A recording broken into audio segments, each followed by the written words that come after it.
this is the 300. The forward look, 1958, is here today. That's the ermine white, 17 coats, hand scented. I'm sure it's the 17th coat. Power steering, power windows, power brakes, power mirrors. New autopilot make you virtually superfluous. Not sure I need a car for that. Torque flight transmission, the standard that sets the standard. And the top operates by just a touch of a button. I can feel the wind in my hair already. Let me see, just out of school? Harvard Law School. That degree sells itself. Do you live here in Washington? Oh, I've been working for the government. Oh. Oh, that's permanent. Oh. Here to get behind the wheel, Mr. Goodwin? Goodwin. Just be careful with your cigar. Used to be a man who drove the car, now the car drives the man. Go on, turn it over. Here? Go on. It's in neutral.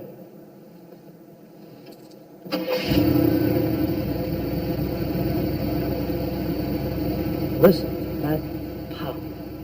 This is a town for it. And with the new Bendix electro-ejector, we can rate this honey up to... 390 horsepower. Correct to the hoof. If my wife knew I was here, she'd kill me. What a way to go. Yeah.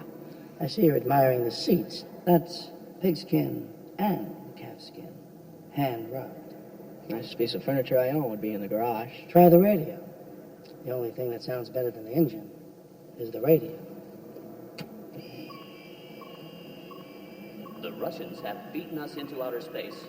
You are listening to the sound of Sputnik, a satellite launched this morning via rocket, in orbit right now directly over our heads. A sound that says, all is not well with America. America doesn't own the 300. Oh, the sharp thing, that's such a teeth thing, and it shows that pearly white. Just a jackknife that has old Maggie Heath, and it keeps it out of sight. You know when that shark bite with his teeth big, scarlet billows start to spread. Fancy glows low, where's old Maggie? So there's never a trace of red. Now there's that one, ooh, Sunday morning, lies a body just oozing life. And someone sneaking round the corner, could that someone be Mac the Knife? He disappeared, babe, after going out on his corner and cat, and now Maggie the red. Could it be our boss down from the rest?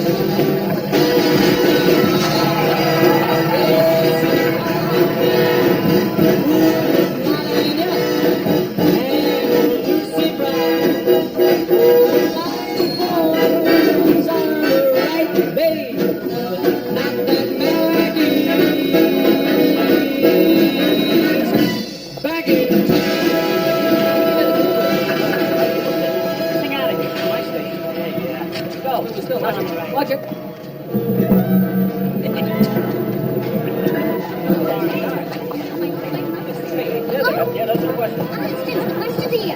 Like walking on the bottom of the sea, as if I had drowned long ago. 5 minutes, Mr. Barry. You ready, America? All right, 1 minute. A little to your left. Hey, video, you done with the test patterns? Number one. Okay, clear the floor, folks. Marty, you're still very hot. Light it up. Lighting. Stand by. Opening shots, please. 30 seconds. 30 seconds I'm to clear red. on camera one. You think you can adjust the bond door on Jack's backlight? Yeah, if you 20 can. seconds. Is that okay? My nose doesn't look big. You look good, Jack. No, we're getting It's like a sundial. Jack, round countdown. Coming to air in 10, Stand by, 9, Tiffany. Stand by, 8, opening film. Stand by. 7, Music, stand by now. 6, 5, 4, 3, 2, Cue the Tiffany. 1. And fade up. Announce. Geritol, America's #1 tonic. Geritol, a fast-acting, high-potency tonic that helps you feel stronger, fast, presents the exciting quiz program 21. Brought to you by NBC, the national broadcasting company. Broadcasting nationally coast to coast. From New York to Los Angeles. From Seattle to St. Petersburg. Via a vast network of affiliates crisscrossing the country. Coming up next, 21, starring Master of Ceremonies, Jack Barry. Two players racing to score 21 points. Each in a soundproof television studio, not knowing the other one's score. With $500 riding on each point. As they both play 21. And here's your host, Jack Barry.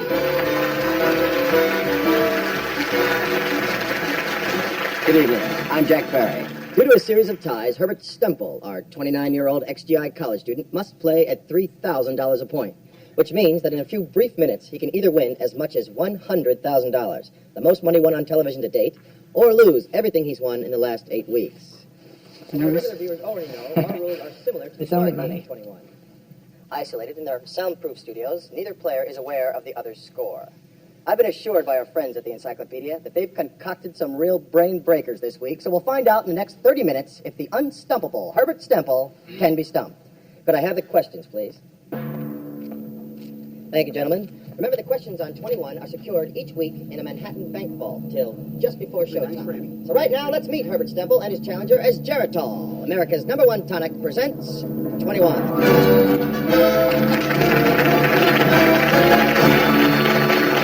Welcome back to the show, gentlemen. Mr. Palabay, a very cordial welcome to you, sir. How are you, Herb? How's everything in Queens? Fine, Mr. Barry. It's a nervous strain in the family, I bet. How's your wife holding up? She's fine, thank you. Thank you, Mr. Barry, for asking. As you know, Herb, the questions are graded for difficulty by the Encyclopedia Britannica. I might add that my wife no longer suffers from tired blood now that I've got her on Geritol. That's fine. Graded on a scale from 1 Personally to... vouch that it's a fine product. I'm sure our sponsor will be pleased to know that, Herb. Now, to get on with the show. I'd like to take this opportunity to thank Geritol for giving a poor ex-GI this amazing opportunity to realize his dream of a college education. Now there's a face for radio. Dick Palabay, back again from Sunny Miami at First Step. Yeah. Stemple is giving me a headache. Well, he sells Geritol. Have you seen the ratings? Well, they've evened out. I don't think he works anymore. Stemple is an underdog. You know, people root for that. It's a New York thing.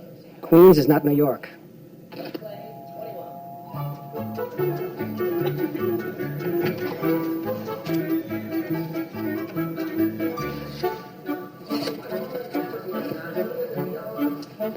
Mr. Kintner's office, please. Office of the President. Could you hold, please? Mr. Kintner's office. Once inside the isolation booth, neither player can see the other, nor can they hear anything until I turn their studios on, which I'm going to do right now. All right, gentlemen? He's not hurting sales, is he? He just doesn't think he works. Why? Look, I don't know. I guess the sponsor wants a guy on 21 who looks like he could get a table at 21. You just tell him. I said Stemple has an everyman quality. You know that whole American dream thing? You two can be rich? If the ratings stay high. Very funny. I'm just passing it along, sir.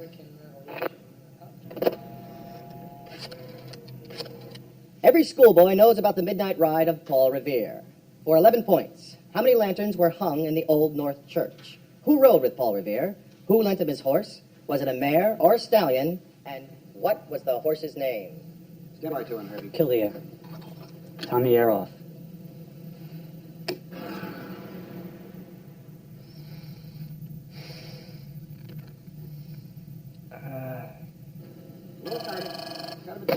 Control booth. Yeah, hold on, sir. Dan, it's for you. It's Keatner. Would you mind, Mr. Barry, could I take the third part last? That's fine. The code was 1 if by land, 2 if by sea. Therefore, it would have to be 2 lanterns in the Old North Church. That's right.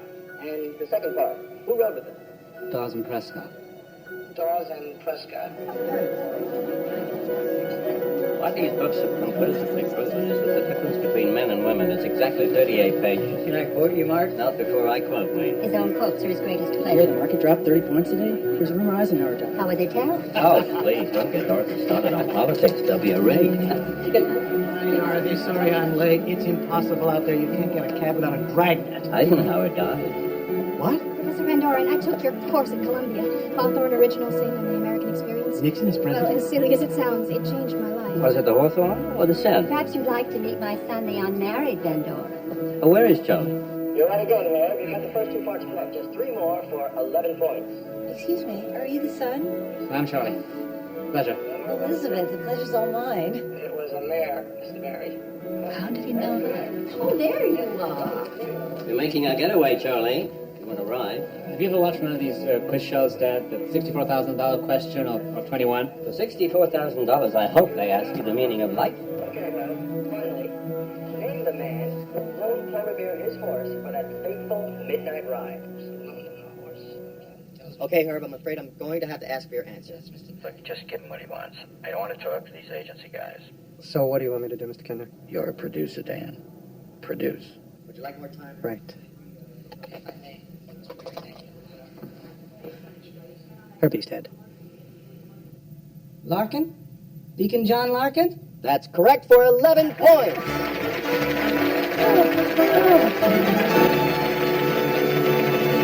All right, Herb, take a deep breath and relax, will you? We'll get back to the game after this word from our sponsor.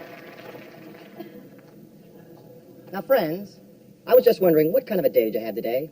Did you greet the sunrise with plenty of vim, vigor, and vitality, only to feel the wind go out of your sails just after lunchtime? Do you find you're not having as much fun as you used to? This beats the subway, huh, Mr. Stemple? You said it.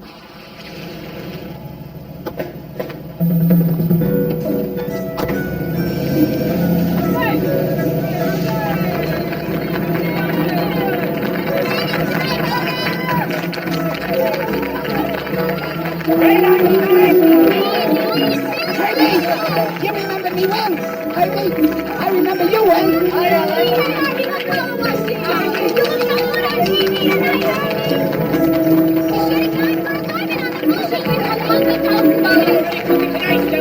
Of course I watched it. Genius is home. The rich genius is home. I watched it on television like everybody else. You were great tonight, Herb. Come on, I want to dance. Dance with me. Looking for a light of a new My mother wants to know why you only went for 8 at the movies. Because my real expertise is pain in the ass in-laws. All right, now would you get off the phone? No, huh? I'm not going to stop.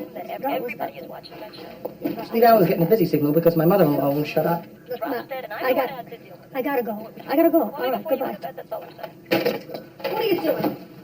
My father paid the money for this suit. He wore it to his own funeral. You make it sound like it was the suit that killed him. You want to know why Enright makes me wear that suit? Because it makes me look like a schmuck. Yeah, well, stop acting like a schmuck, then. You don't get it, do you? I go out on the street and That's what I everybody did. knows me. Me, Herb Stemple. And they love me for the same reason they used to hate me. Because I'm the guy who knows everything. You should worship the ground I walk on, what my family's done for you. You want to be worshipped? Go to India and move. Without my family, you'd be on that show in your underwear. Things are going to change around here, boy. What does that mean, everything's going to change? You think I should get my teeth capped? What's going to change, Herbert? Everything's going to change. For us. Hey, what the hell were you thinking? Toby, that box is the biggest thing since Gutenberg invented the printing press. And I'm the biggest thing on it. We don't need your mother and her money anymore. Don't you want to tell her where to get off after 28 years? Now, would you please dance with me? Dancing in the dark, and to the tune ends, we're dancing in the dark, and it soon ends, we're waltzing in a wonder of why we're here. Because of a disagreement with his commanding general, Ulysses S. Grant was virtually placed under arrest for a brief time early in 1862. Who was the commanding general of the Union Army at that time? Oh, I know that. Halleck. General H.W. Halleck. That's correct. Who was Sebastian Cabot, and what country was he in the service of? He was an explorer from Spain. That's correct. Who founded the Hey, who's that guy in the corner? Byzantine Empire of Constantinople? Constantine I. Charles Van Doren. Charles Van Doren? Like Van Doren, Van Doren? He wants to be on Tic-Tac-Toe? Meriwether Lewis. That's it. Who was the editor of the socialist paper of Bonds? Oh, this is the guy. This is the guy.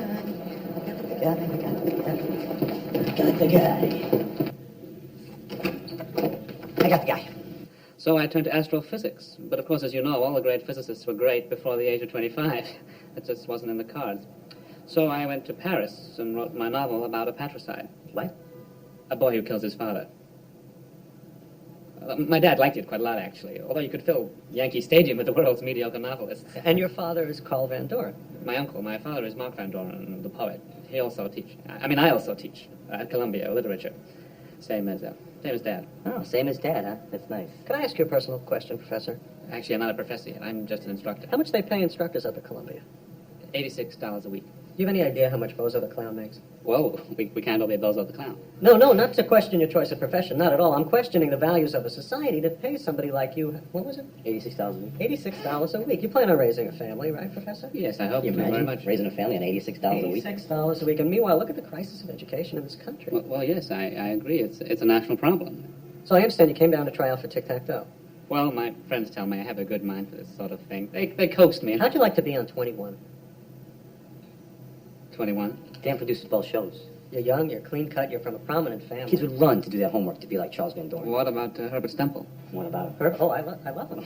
But We love Herbert. People don't like him. Kids don't look up to him. Yeah, well, if you were a kid, would you want to be an annoying Jewish guy with a sidewall haircut? Well, I wanted to be Joe DiMaggio. Oh, yeah? Me too. Especially after he signed for the $100,000. But you see, that's what this country needs, is an intellectual Joe DiMaggio with the women and the money and all of it, but from his brain instead of a bat and a ball. Dan. I know, you're probably right. Yeah, boy. What are we going to do here? I could take a whack at it. Yeah, see, the problem, Professor, is the old college try ain't going to do it. And you've seen Stemple. The guy's unbeatable. Well, I have to admit, tic-tac-toe seem more feasible. What if we would have put you on the show? Put you on 21 and ask you questions that you know. Say the questions that he answered correctly on the test this morning. I don't follow you. Just thinking out loud. I thought the questions were a bank fault. In a way, they are. You want to win, don't you? Well, I think I'd really rather try to beat him honestly. What's dishonest? When Gregory Peck parachutes behind enemy lines, you think that's really Gregory Peck? That book that Eisenhower wrote, a ghostwriter wrote it. Nobody cares. It's not like we'd be giving you the answers. Just because we know, you still know. Right. It's not like you're putting me on the show or Al and pretending to be some sort of intellectual. I mean, you have put in years of study and erudition. I'm just trying to imagine what Kant would make of this. I don't think you'd have a problem with it. Think about what this could mean for the cause of education. 40 million people will watch you on 21.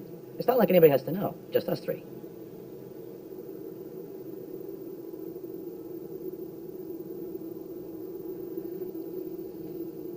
It just doesn't seem right.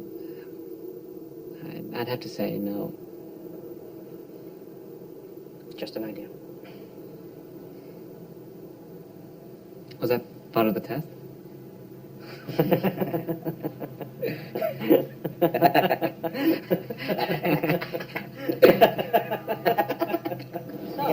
give it a try.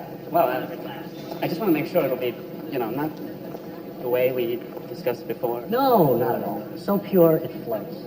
Okay? So we'll see you Monday night then. We'll come by and see how the show works. Great. All right, and we'll look forward to that. Okay. Nice Goodbye. meeting you. Take care. Bye-bye. Thanks, all right. Boys? Hi, Jack. Who's that? It's Charles Van Doren. As in Van Doren? Van Doren? Yes. He wants to be on tic-tac-toe. Why would a guy like that want to be on a quiz show? Richard Goodwin. I'm an investigator. Richard Goodwin with the Subcommittee on Legislative Oversight. I'm calling because the rate schedules for the Baltimore and Ohio for the first 4 months of 1954 seem to be missing from the documents you just sent me. Oh, go get him, Dickie. Just let him know. Did they know you were first in your class at Harvard Law School? Hey, don't talk to me like I'm an idiot. I was first in my class at Harvard Law School. There we go. What do you got? 43 seconds. Okay. Railroad regulation. Now that's political dynamite he's playing. So it's just an oversight. We're an oversight committee. Right. At the end of next week, that'll be just fine. And I'll send you a little helpful reminder, okay? You'll notice it because it'll look very much like a subpoena. Thank you. You know, Dick, you stick with this. I don't know, 10, 15 years? You could bring the Interstate Commerce Commission to its knees. Of course, by then there may not be railroads. I'll still be sitting right there, too, Alex. So sensitive. Herb, you've got 10 points. The category is explorers. How many do you want to try for? Well, I'll try for 11 points. No! Gonna go all the way, huh? All right. I'm gonna name 4 spots on the globe. You name the explorer who discovered them. First, Newfoundland. Count Cabot. I see you're really churning out the chapters today. Go away. No cigar in the bedroom. That's correct. Out. The Cape of Good Hope. No cigar in the bedroom. We allow a television in the bedroom, but no cigar in the bedroom. So today, Chairman calls me aside, a big break, right? He asked me to write him a speech to deliver to the Kiwanis Club of Arkadelphia, Arkansas. You're good at that. Gee, do we get to go there? Yeah. Just like to know where the challenge is. You know, I feel like a racehorse whose gate won't open. You didn't want the Wall Street job. Yeah. You know, money isn't everything. I'm not the one who came up with the Chrysler catalog. Give me the name of the explorer who discovered Mozambique. Vasco da Gama. Vasco da Gama. Maybe I should get on a quiz show. Guess I could get my own bedroom. It's just a job, Dick. It's not sex. Vasco da Gama? Dad, wasn't Herb terrific? Did you say I'm busy, Dad? Oh, Herb. I'd like to meet next week's challenger, Charles Van Doren. Oh. I'm scared of you. Boy, oh boy, let me tell you. Scared of me.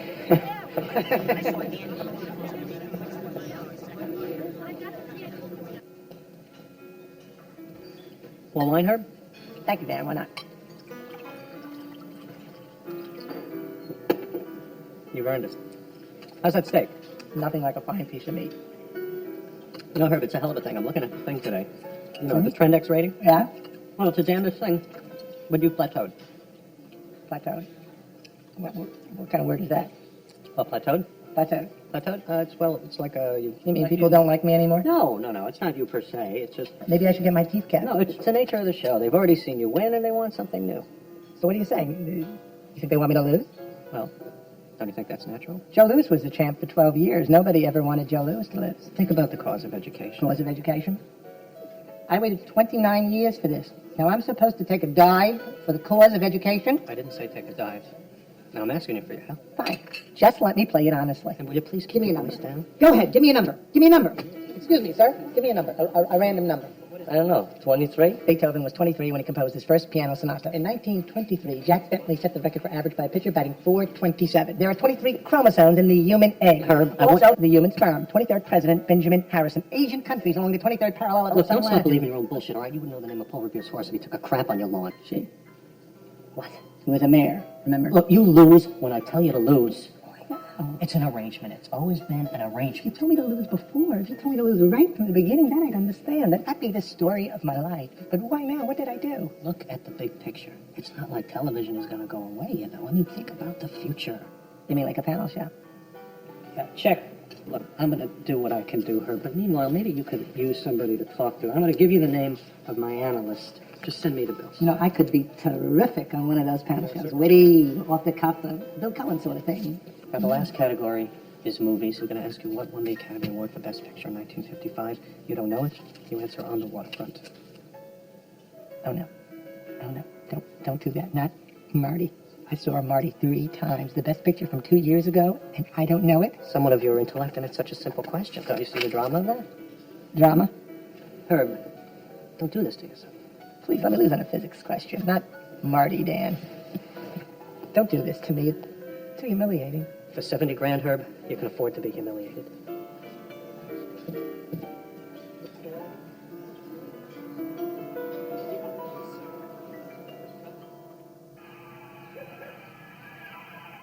Who was the captain of the Mayflower? Christopher Jones, What year? 1620.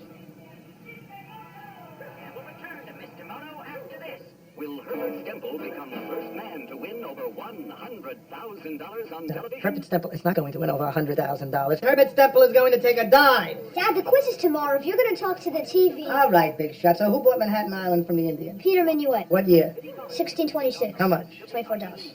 This week on 21. Now back to our program. This week on 21, watch Herb Stemple be fed to the Columbia Lions. Watch Charles Van Doren eat his first kosher meal on 21. What are you doing? Why aren't you dressed? The child has to learn. The child has to learn the depths that humanity can sink to. Tribes of the Iroquois League. Mohawks, Cayugas... $24 for Manhattan. First the Indians, then us. What's eating you? You know why they call them Indians? Because Columbus thought he was in India. They're Indians because some white guy got lost. That's You're all. going to give him your ulcer. Let him grow up with his own ulcer. He wouldn't let me practice my drums. What won the Best Picture for 1955? Marty. Thank you. What was the problem? Lester, do me a favor. Go in your bedroom and do your homework, all right? Hey!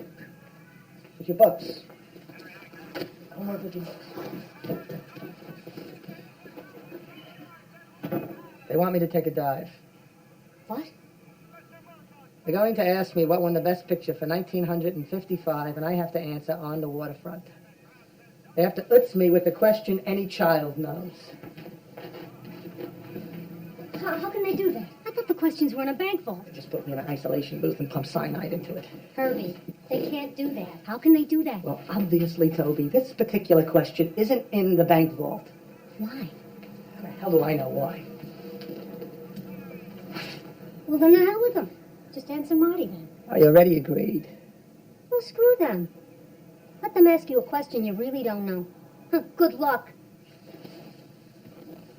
You're Herbert Stemple. What are they going to do to you? Huh? You're right. What could they do to me? Yeah. Screw them. Yeah. Remember, call him Jack as often as possible.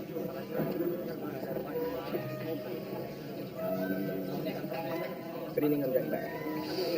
Good evening, I'm Jack Barry. Good evening, I'm Jack Barry. Coming Hello, to where? watch your head, room. 10, I'm Jack Barry. 8, 7, Steady one. 5, Good evening, 4, I'm Jack 3, 2, 1. Fade up, cue him. Good evening, I'm Jack Barry. So let's meet our first two players as Geritol, America's #1 tonic, presents 21. From New York City, Mr. Charles Van Doren. And returning with $69,500 from Queens, New York, Mr. Herbert Stemple. Hey, that's his son. Are you related in any way to Mark Van Doren, Oh, no, I of guess Columbia so. University, the famous poet and author? Yes, he's my father. He is your father. Yes, both he and my Uncle Carl have won the Pulitzer Prize. And Dorothy Van Doren, the author of the recent The Country Wife, is my mother. Okay, Herb, you know something about Mr. Van Doren. You have $69,500. Do you want to take it and quit while you're ahead, or risk it by playing against him?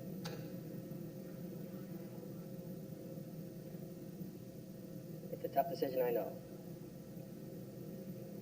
What'll it be? I'll take a chance. You will take a chance. All right, then, here we go, He's on gentlemen. board with this. Can I take the third part last? I guess that Otto Walter was the leader of the Incas at the time of the conquest. Correct? Wouldn't that be William Allen White? That's correct. I'd like to take the third part last. His fourth wife was Anne of Cleves. He divorced Catherine Van Gogh. He divorced her. He had an both. Well, they all died. Herb Stemple leads at this point by 18 to 10. Herb? Yes, Mr. Barry. The category is movies. How many points you want to try for? I'll try for 3. 3 points. Which motion picture won the Academy Award for 1955?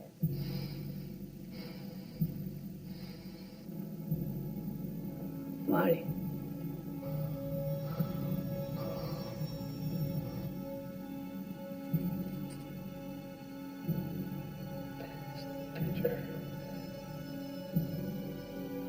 Marty.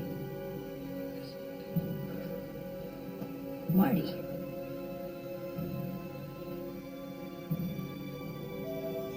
Doesn't know it. All right, Herb, I'll tell you when your time is up.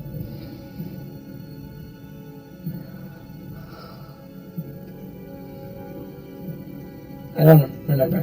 I don't remember. Are you sure you wouldn't want to guess at it, Herb?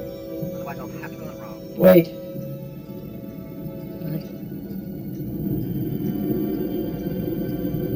Your time is up, Herb. I'll need your answer. Best picture. On the waterfront. No, I'm sorry, the answer is Marty.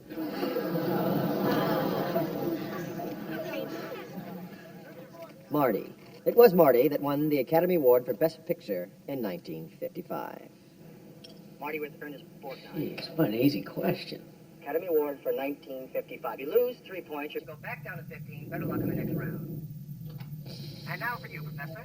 The category is Civil War. How many points you want to try for? From 1 to 11. Civil War, that's an awful big subject. Well, here goes nothing. I'll try for 11. 11 points will bring you to 21, and you will be our new champion. Because of a disagreement with his commanding general, Ulysses S. Grant was virtually placed under arrest for a brief time early in 1862. Who was the commanding general of the Union Army at that time?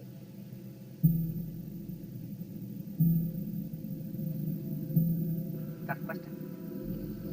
Just so oddly familiar.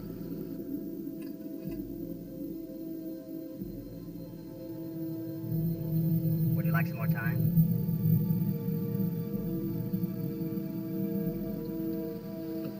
Whatever you can spare. All right.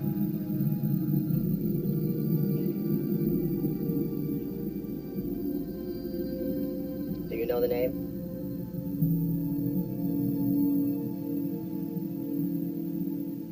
Yes, I know his name. Halleck, General H.W. Halleck. You are our new champion of $20,000. Come on out, Herb. Come on out, Professor.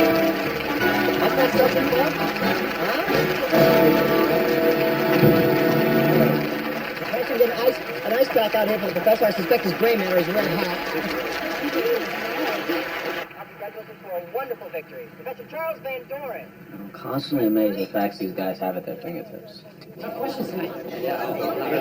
Well, you were fantastic. Hey, you better lose your phone to believe the pressure. Look at him, he's looking wet. Is this guy a natural or what? He's a natural. Do you think he's involved with anyone? This guy is no. I'm gonna miss you, Herb. You know, I'm really gonna miss you. Hey, Dan, listen, that guy's really terrific. We could easily be that I Love Lucy. I know we can.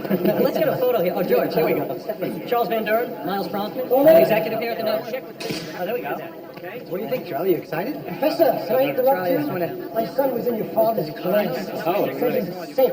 Charlie, I want you to meet Bill Henderson. He promotes the show. Congratulations, sensational, just sensational. Clean-cut intellectual instead of a creep with a sponge memory. Yeah. See you next week, Charlie. Well, I don't even want to think about that. I was just so nervous. Dan. So period floats. Are you kidding? It was great. Go home and have a martini. We'll talk in the morning. I'm going to take the stairs. How did you know he'd go for it? What would you do?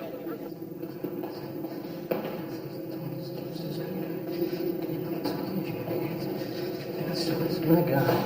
It's not like I haven't worked hard. It's over $20,000. What's his name? Oh, my God, $20,000.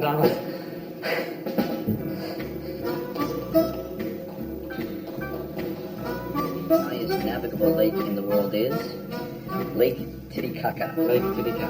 That'd have to be Lake Titicaca. Correct, for 10 points.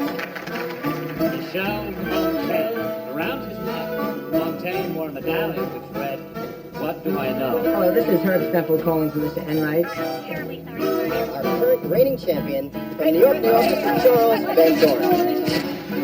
24 hours. Geritol liquid, or now... It's the only townhouse there. I'll take it.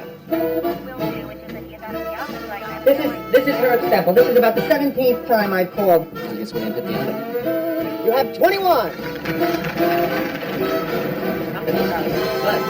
Hold it back right there. Hold it right there. Here, Professor Van Doren turns in the evidence of his amazing popularity. Thousands of letters a week for the egghead turned national hero. Winnings to date, $50,000. Hey, Charlie, the check's in the mail. Is Mr. Enright in? Now, this is Herb Stemple. You told him that he promised that he would call me back, and if he doesn't, something is going to happen. Do you understand that? That's right. Okay, bye.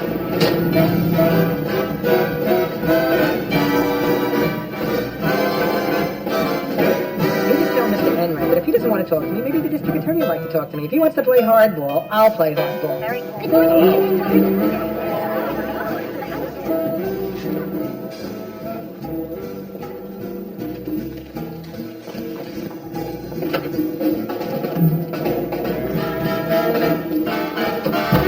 Returning with $80,000. Our champion after 7 weeks, Charles Van Doren. Welcome to 21, gentlemen. Good evening, Jack. Charlie.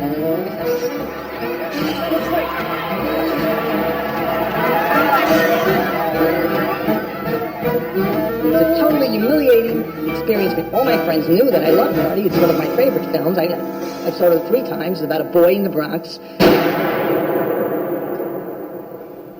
Mr. Enright, we'll see you now.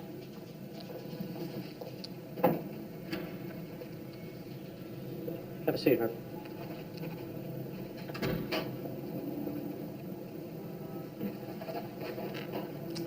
Thanks for coming up. I feel we have some unfinished business we need to hash out. I have some unfinished business with you, too. This whole thing with the grand jury and the things you said, well, they hurt me. I can't tell you how, well, they hurt me deeply. I tell the truth. There you go again. You promised me, Dan. You promised that you'd help me out. Don't you think that I want to help you more than I already have? But the point is, you've made it impossible. Look, you want me to I want you apologize? to sign I a apologize. statement. What kind of statement? Clears me and the show of any wrongdoing. What about the panel show? See, that's a perfect example. I told you I'd do what I could, and I did. I put your name on a list. You put me on a list? That's it? NBC owns our company. Everything goes through them. NBC bought your company for $2 million. What about me? People watch me on that show. Look at this. Oh, Herb, don't. He has become a friend in over 50 million homes whose weekly visits the whole family eagerly anticipate. I was a friend, too, in 50 million homes. Look, what can I tell you, Herb? Life is unfair. Life is unfair to me. Life's not unfair to Charles Van Doren. Remember how he snubbed me after the show? There'll be other shows. What other shows? I need the money, Dan. What? How could you need the money? It's gone. I mean, it's invested. It's tied up. Well, can't you talk to your broker? He's not a broker. He's more of a bookmaker. He's setting up in Florida right now. He said it's the next growth area. You gave your money to a bookie who skipped town? I want what I have coming, Dan. I have to get back on television. Herb, I'm going to... Show me this list. Where's this list? I submitted a list of 45 names. They rejected 3. You were one of them. The big uncircumcised putz is on the cover of Time magazine, and I can't even make the top 42 for a panel show. Look, maybe you could warm up the audience before the show. I could throw you $50 a week. $50 a week? That should be me on the cover of Time. Shit, Herb, just sign the statement. Charles Van Doren, he would know the answer to a doorbell if you didn't give it to him. Sign the statement and get on with your life. Sign the statement, Herb. Sign the statement. Who cares if it's true? I'm giving you a chance. You promised me. You get me that panel show, or I'm gonna bring you down with me, you lousy lying prick. You and Charles Van fucking Doren. No, you're not. I'll just tell everyone that it's a fraud. That'll warm him up. The fix is in this week on 21. When's my next appointment? The cover of Time. His mugshot will be on the cover of Time. What'll happen? Wait. Why am I the only one working this morning? You got it over there, Molly. Demonstrators stoned Vice President Nixon's motorcade as it proceeded through Caracas. Gee, Dick, what's the New York Times say? Same thing? Generally. Most people who live in Washington settle for the Washington papers. Well, the Times is a paper of record. Dick hopes someday to be confused with an important person. Although the crowd was cordoned off at a distance of 100 yards, an unidentified Venezuelan struck Nixon in the head with a thrown onion. The senator should sign this guy. You guys know there was a grand jury in New York on the quiz shows? Jim Lemon can't even hit the cutoff, man. This guy throws a 300-foot strike with an onion. Did they come up with anything? They sealed the presentment. That's a no. Now, why do you say that? The presentment's a statement of findings. If there were anything in it, they want to release it to the public, right? If the purpose is to make findings public, then why keep it a secret? Why seal a presentment? It's illogical. It's a local matter. It's television. Oh, TV. Under our jurisdiction, right? I mean, we have oversight over all the agencies. It includes the FCC. You're going to investigate a dead investigation? We're going to put television on trial. Television. Everybody in the country will know about it. What do you have? There's something there. Mr. Chairman, I'll find it. The networks, pharmaceutical industry, cosmetics. That's big game, son.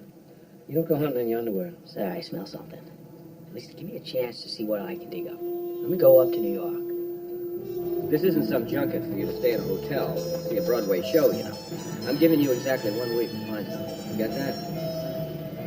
Seal a presentment. I don't know how you go about that. I've never... Oh, here you go. Look at this. Hasn't been a presentment under seal in the state of New York since 1869. That explains it. 1869? Counselor, I've reviewed in detail the materials submitted in your request. A man's reputation is coin of the realm to him. I sealed this presentment to protect the reputations of those unfairly implicated by a certain mentally unstable finger pointer. That interest, along with important issues of federalism, dictate that I reject your committee's request at this time.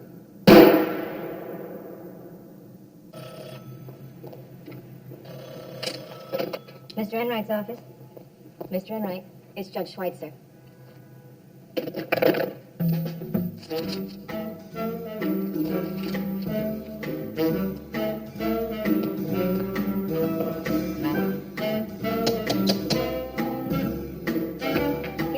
Miss Mitchell. My name is Richard Goodwin. I'm with Congressional Subcommittee on Legislative Oversight. We've been investigating the quiz shows recently. I was wondering if I could ask you a quick question. Oh, I've got people. Just have a moment of your time. No. I'm just curious how many episodes you appeared on. Not very many. About 3 weeks. Did anyone ever ask you not to talk to anyone?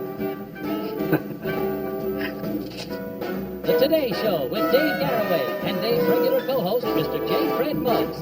Dave's guests this morning are the Aga Khan, Lyle Goodhue, inventor of the aerosol spray can, and quiz champion Charles Van Doren. Yeah. Well, you have that conversation, and I'm going to begin the show. I'll see you, Mr. Muggs. Good morning. And good morning, Charlie. Good morning, Dave. How are you this morning? I'm fine, thank you. I see we have an unusually large crowd outside there this morning. So how long has it been now, Charlie? It's been 9 weeks now. And you've won how much? $93,000. Oh, so that's $10,000 a week. That's right. Although last week I know you were preempted for another program. Well, that's the problem with television. The pay's good, but it's not that steady. Don't remind me, I'm up for renewal. So tell us about the book you're working on. Well, it's called Lincoln's Commando, and I hope people will find it as interesting as I do. How do you think Honest Abe would do on a quiz show?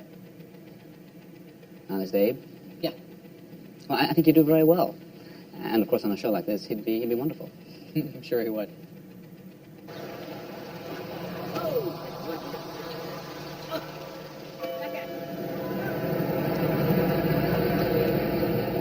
Here we are, Professor.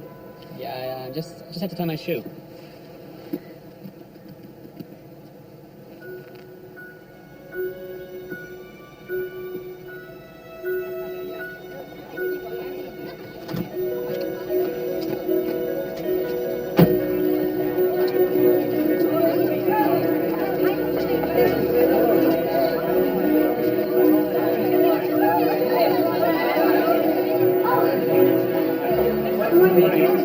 Mr. Professor, where's the microphone?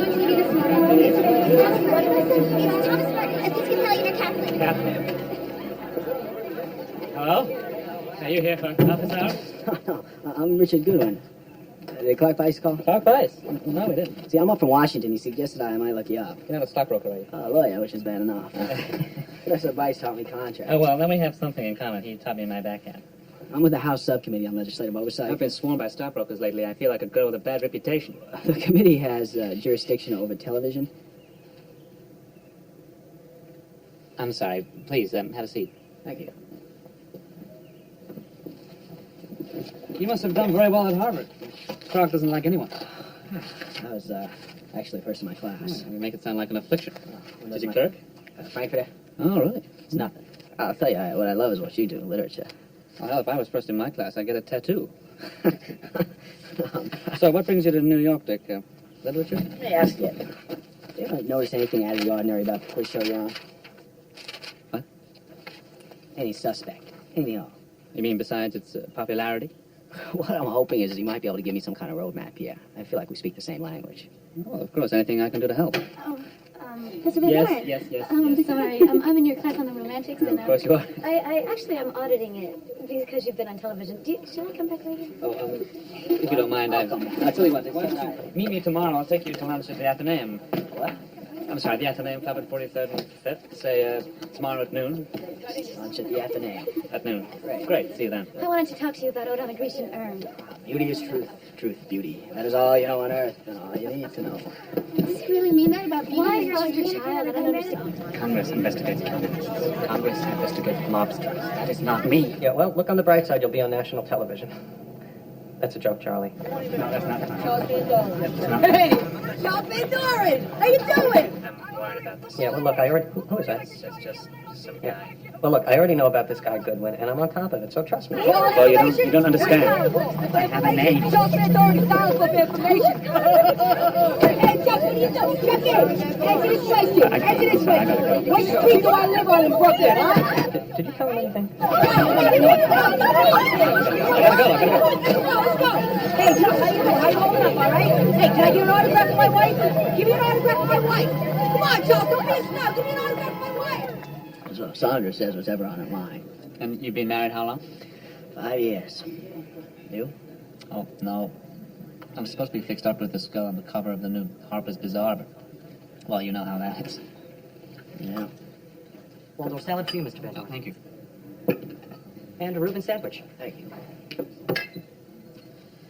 So. Oh. What do you know about this grand jury investigation, Charlie? Oh, I remember Dan mentioned something about this, but it was all some wild goose chase. No, a political thing. He talks so fast in that business, and half of it goes right past me. Dan? And right. He's really the one to talk to. You know if he testified? More water? You can reach him at NBC. Dan Enright. So, how long have you been with this committee, Dick? 6 months. Seemed like a good way to postpone the inevitable. Postpone the inevitable. Is there a spot for me? I mean Wall Street. So, back to this grand jury business. I'm wondering... Dad! Charlie. Excuse me. This is a surprise. How are you, son? We share an office and I never see you anymore. Oh, I'm there, Dad. I'm just hiding behind your reputation. No, I'm serious. We all miss you at home. Please join us. Dad, this is Dick Goodwin. He's up from Washington. Narrow escape? Dad doesn't like Washington. A swamp that traded malaria for politics. What's the special? It's the Reuben. Reuben sandwich is the only entirely invented sandwich. Won the National Sandwich Contest 2 years ago. A salient point. Who invented it? Reuben K. At a poker game in Omaha. I knew there was a K in Nebraska. Unfortunately, they have the sandwich here, but I don't seem to have any Reubens. Touche. Dick's a protege of Clark Bites. I just finished a clerkship at Justice Frankfurter. Of course you did. Frankfurter collects brains the way other people collect stamps. Did you happen to see the show Monday, Dad? Monday, we were with Bunny Wilson. Oh, no, it's nothing. Just there was the question about Hawthorne. Oh, well, you know how it is with Bunny once he gets going. So, Dick, Charlie invites you to his poker game yet. He's a hell of a poker player. We have a regular game Thursday nights, just some friends I went to school with. You're welcome to come over next week. You a gambler, Dick? I don't know if I'm a gambler. I know which end of an ace is up.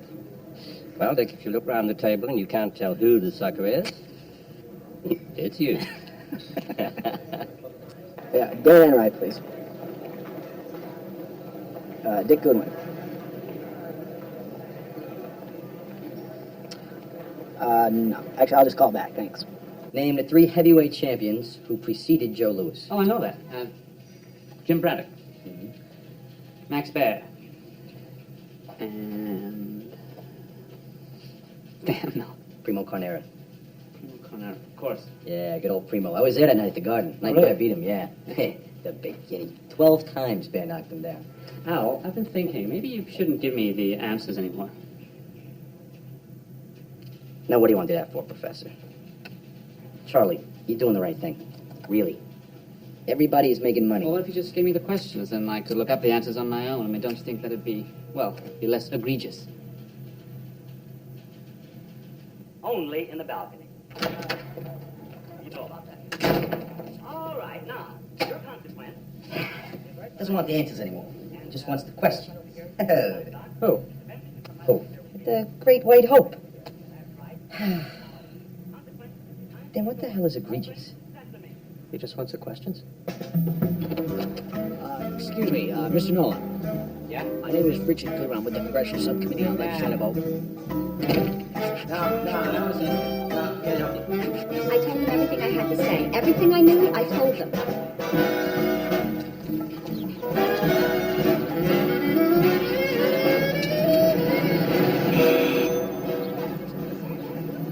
Yeah? So, my name is Dick Goodwin. I'm an investigator with the Subcommittee on Legislative Oversight of the United States Congress. Yeah? You recently testified before a grand jury. Yeah. Well, if you have a minute, I'd really like to talk to you about it. Gee. Hi, finally. I knew it was just a matter of time. Come in.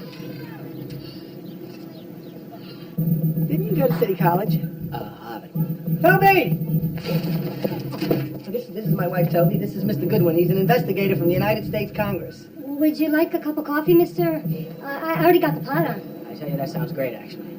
And bring some arugula if there aren't any left. I love my wife, but it's like living with a plate of locusts. Charles Van Doren told him what I told him. Do you think this whole grand jury thing would be squashed? Quashed. It's not squashed. Not in a million years. Quashed, okay? What exactly did you tell the grand jury? Pepper. No, thanks. Lester, will you knock it off for 10 minutes? Come on, they're a Jewish delicacy. Before Toby eats it. I'm retaining water for your information. You and the Grand Coulee Dam. Come on, you don't know what you're missing. I'm quite familiar with regular, thank you. How'd a guy like you get into Harvard? Can't compete. Lester!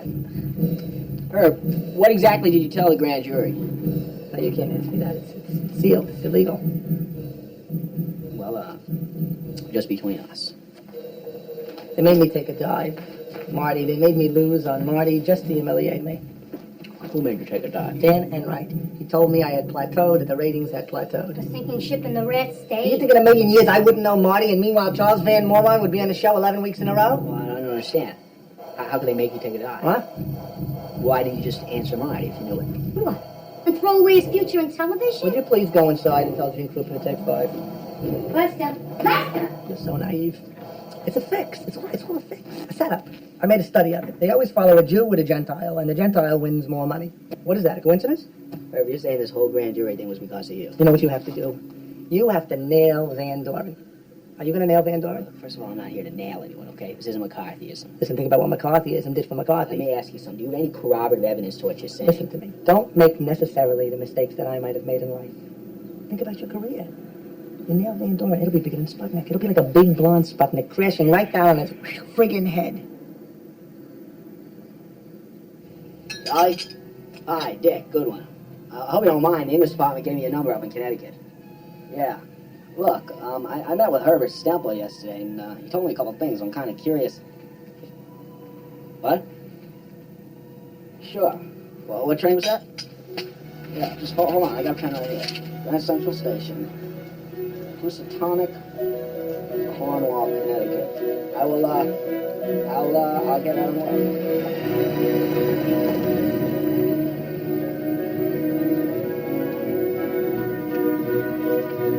Dick, I'm glad you could make it. Hi. Some snappy looking Mercedes. On the back. It's about a week. 300? Yeah, it's my brother's birthday, so I bought myself a car. It's only got 110 miles. So it's treat you up. It's good. Your tomato salad is fabulous. What's your secret? Now look at Thomas. Thomas is aerodynamically designed to go directly to heaven. And who are you? Dick, Goodwin. Friend of Charlie's. You sound like you're from Boston. Brookline, actually.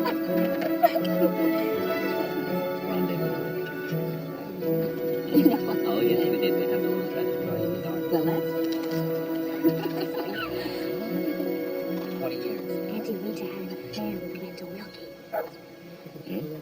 Now see summer bloom upon this lea, 80 rings around this tree. Once green, now bare, once lush, now sere, consoles only that I am planted here. You certainly are. Roots thick And bold. and deep And doddering. assuage my woes. A termite nibbles at my toe. It's too funny. Charlie, is Jack Barry single? I think so.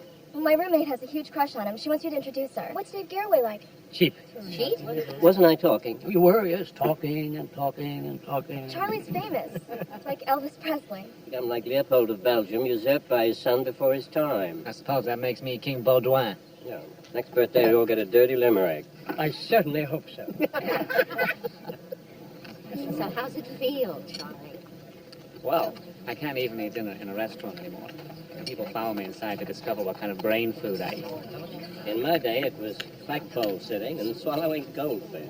Last week alone, I had 11 proposals of marriage. Perhaps you should accept one of them. To think that they unleash you on those impressionable young minds. Well, why not? He's 33 years old. Jesus Christ had a girlfriend at 33 years old. Look how that turned out. And he shared an office with his father. I'm sure they're all very nice girls. In that case, perhaps I should appear on a quiz show. The money, meanwhile, no one knows what to do with it. Though every stockbroker in New York seems eager to try. Why don't you just put it in the bank? What I've always done with my prize money. No, it's just, you don't understand that. There are all sorts of tax implications. I think I can't understand the concept of taxes. At this level, it's a bit more complicated. And at my level, never thought of myself having a level, Charlie. What level might that be? I mean, it's not as if the money fell into my lap. I worked for it. Word. Oh. Millions of people watch the game shows, Dad. Then I suppose we've become a nation of proctors. Mark. Help me out here, Harvard. claim victory and depart the field. Of course, we don't have a television. Why on earth would we need a television? How much money is it again? What? What? They don't have a television. You haven't seen the show? We were supposed to watch it the other night at Thurber's. Even Thurber has a television, and he's blind. What? How much is it now, Charlie? $122,000. Oh, she had that all right. Well, some rise by sin, and some by virtue fall. Measure for measure. To do a great right, or do a little wrong. Merchant of Venice. It's this game our family plays. Oh, what men dare do, what men may do, what men daily do, not knowing what they do. Much ado about nothing. Things without remedy should be without regard. What's done is done. Things without all remedy. Macbeth. How ill white hairs become a fool and jester. Now, Professor, open your presents. Well, what have we here? Oh,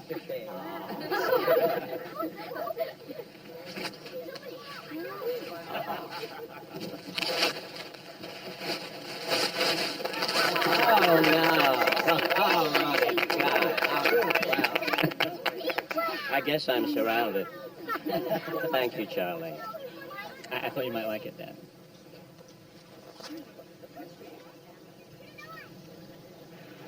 So you remember Herbert Stample? Remember him? I still can't believe I beat him.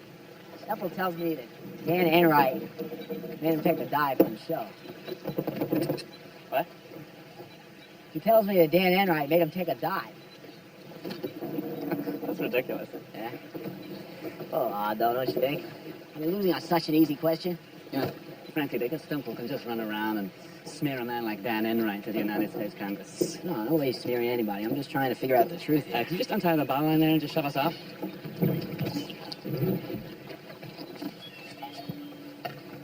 All right. Dick, could you raise the jib for us, please? The jib.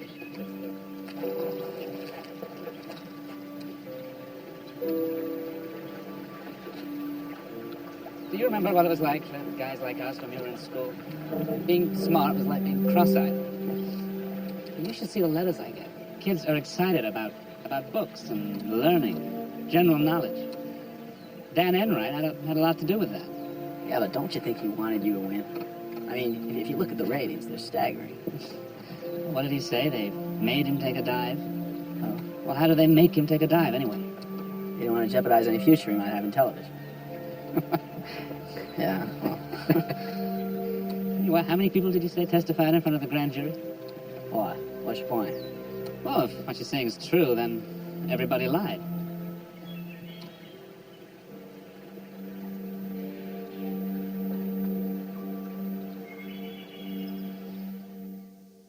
Hi, Al Friedman. Hi, I'm Dan. How you doing? Good to see you. I'm sorry for the delay. Come on in. Busy today. Have a seat.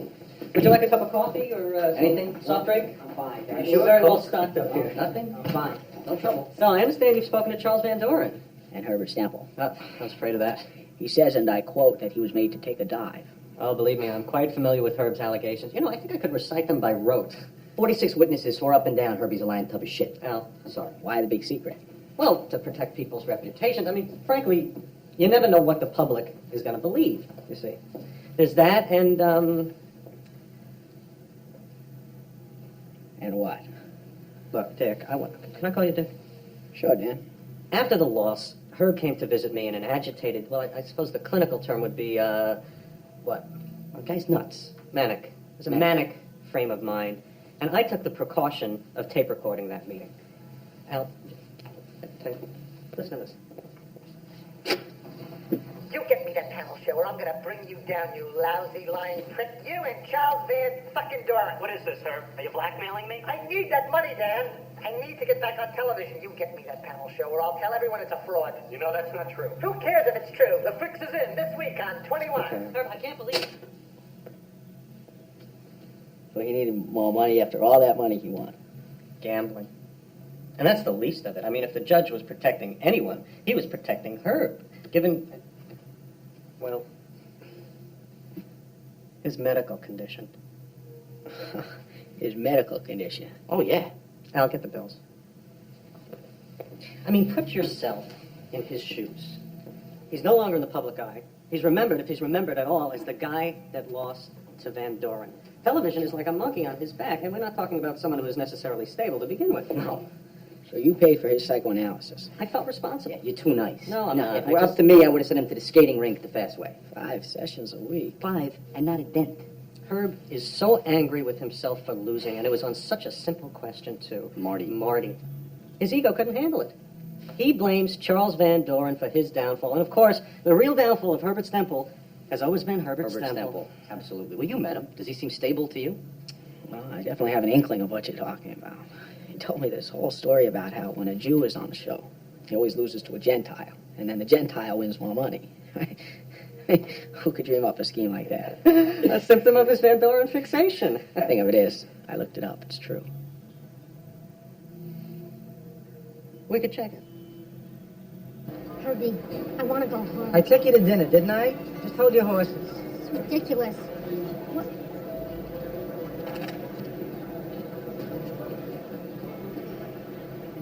Where have you been?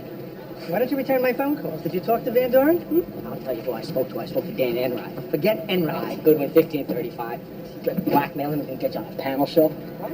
Man, I didn't blackmail him. What are you The talking whole about? thing on tape. He promised me that panel show. What tape? What are you talking about? Listen, don't think I don't see what you're doing. You're building this great case against me, a pile of evidence, an army of witnesses against me, Herb Stemple. And meanwhile, you and Van Doren are off giving each other a secret Ivy League handshake. You're making me look like a jack. I know what they're doing to you. They did it to me. Just because you went to Harvard, you think you have some stake in the system? Huh? You didn't pay for your psychiatrist bills? The point is, Van Doren got the answers. Did not get the answers. Thinking he gave them the answers. I know he got the answers. Ah, bullshit. How do you know he got the answers? Because I got the answers.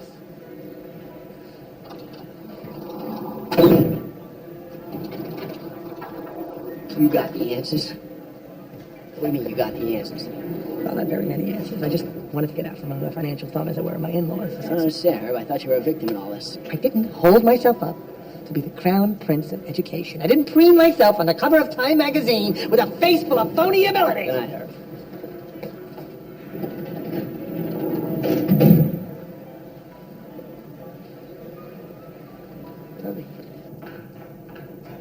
Toby, where do you think you're going without me? Never told me you got the answers. I knew the answers to a good part of the questions anyhow. The ones I didn't, they fed me. I'm sure I must have mentioned It's it. not a thing you mentioned. What else did you do that you didn't mention? Hey, Enright sat right in our kitchen. He said, how'd you like to make $25,000? I don't know any man in America who would turn that down.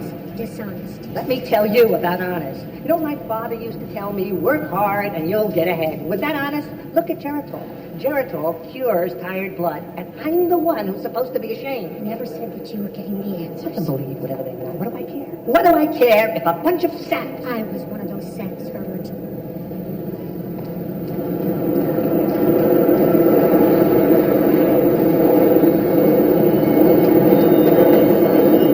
Got the answers. Why would he admit that? I mean, he's only implicating himself. Well, maybe it's the truth. Yeah, well, I have a hunch it is the truth. Well, meanwhile, we'll have to have him testify in a straitjacket. Van Doren isn't crazy. Maybe you should put him on the stand. What's Van Doren got to do with this? They gave Stemple the answers. Why would Van Doren be any different? Sandra, you have no idea what these people are like. It's all Thurber and Trilling and Bunny Wilson. Bunny? Yeah, Edmund Wilson. That's what they call him. Well, that doesn't mean you have to. My point is, why would a guy like that jeopardize everything he has? Which is what? Sandra, the man is on the cover of Time magazine. Well, he's not going to be on the cover of Time as Mark Van Doren's son, Dick. I'll risk 8 points, Jack. All right, for 8 points. Name the 3 heavyweight champions immediately preceding Joe Louis. Well, my father would know that. That'd be James J. Braddock. Correct. Max Baer lost to Dr. Braddock. Yes, and the fellow Bear beat? Oh, now, I remember he knocked him down 12 times before he finally succumbed. Would you like to guess at it, Charlie? Yeah, Primo Carnera. Correct, you have 21! Second Eddie's thing. No, it's red shaggy. Thank you. Oh, what's Good. I hear We're that definitely fine. Fat Bull plays on white shoes. No, it's Daniel going. Ace King bets. Check. Check. Bet 5. Where's that go? I'm out. You better watch out, Fred. Dick's one of the brightest young lawyers down in Washington.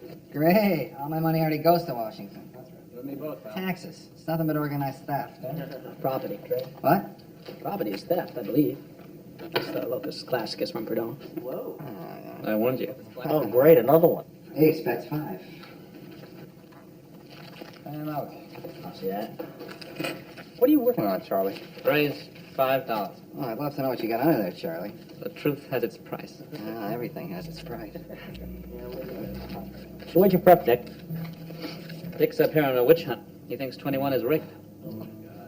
Is it? Which face cards are in profile, without looking? Jack of spades, king of diamonds, jack of hearts. Can we play cards? It's bad enough my wife makes me watch this crap. Okay, you're writing a book on Lincoln. And how he was shot. Who was the doctor at his deathbed? Joseph K. Barnes was the doctor. Whoa. Who was the detective on the case? The detective was Clarvo, John Alexander Clarvo. Who embalmed him? Black or Brown? Charles D. Brown. Then he was murdered with estate taxes. Come on, let's play. You're not impressed? Ace jacks. Jack. Whoa. Now I'm impressed. Go ahead, Dick, call him. What do you say, Dick? I know you're lying. Bluffing. The word is bluffing. Rich for my blood. Hi, Joe. Sandwich time. Got a drink. Don't produce a lot of juice, huh?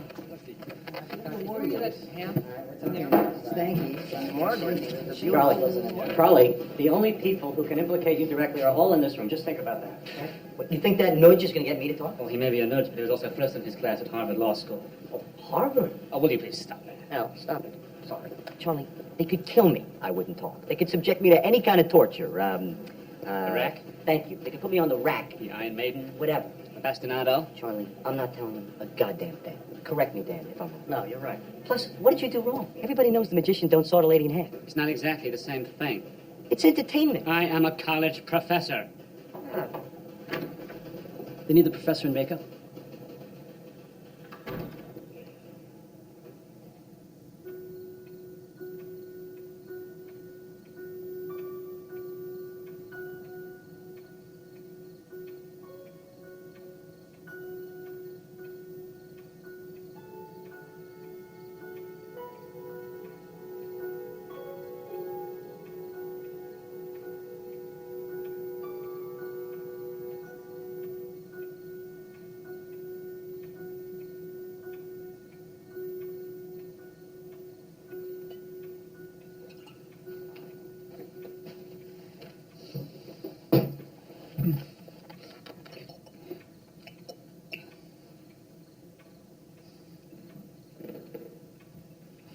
Oh, well.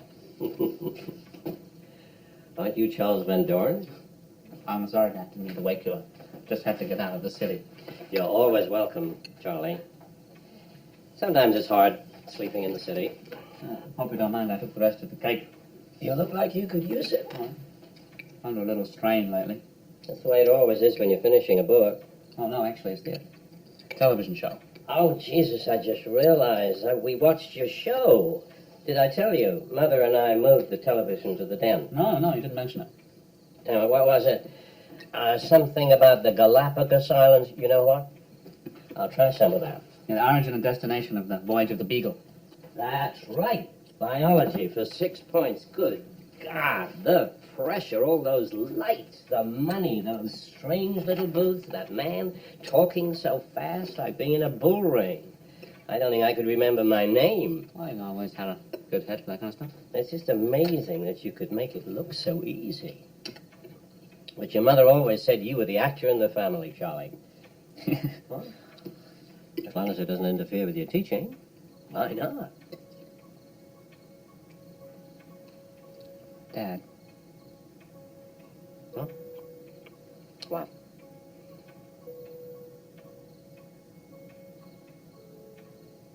Something on your mind?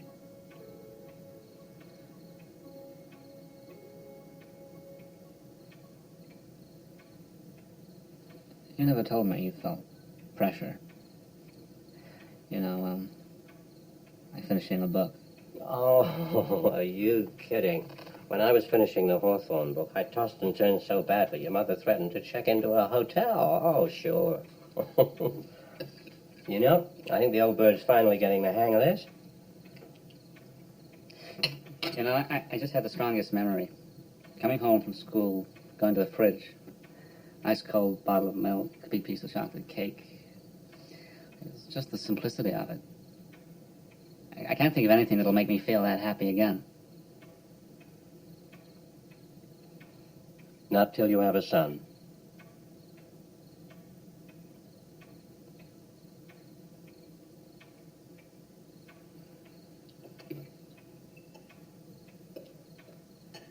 That would be our most difficult question on American literature, for 11 points. I'll read you lines from America's greatest poets. You must identify the author. First, I hear America singing the very carols I hear. That would be Walt Whitman. That's right. Second, I shot an arrow in the air. It fell to earth, I know not where. Henry Wadsworth Longfellow. Right again, Jim. Finally, hope is the thing with feathers that perches in the soul. That is, actually by one of my favorite poets, Emily Dickinson. I'm sorry, Jim. Did you say Emily Dickinson? Oh, well, yes. All right. Oh, say, oh. Dickinson. I'm sorry, Jim.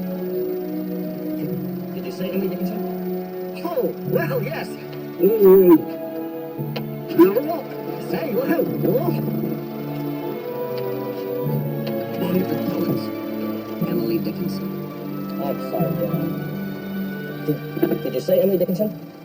Oh, well, yes. Oh. Who is it? Snodgrass? Yeah. My name is Richard Goodwin. Yeah? Hi, I'm a federal investigator with the Congressional Subcommittee. The committee's been investigating the quiz shows. I was just looking at a kinescope at your appearance on 21. I noticed... Snodgrass?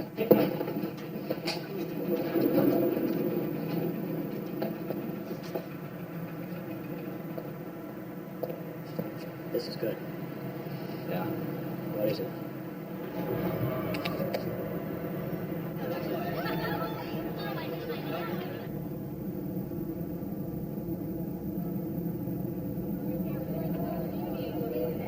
Drive on by. What?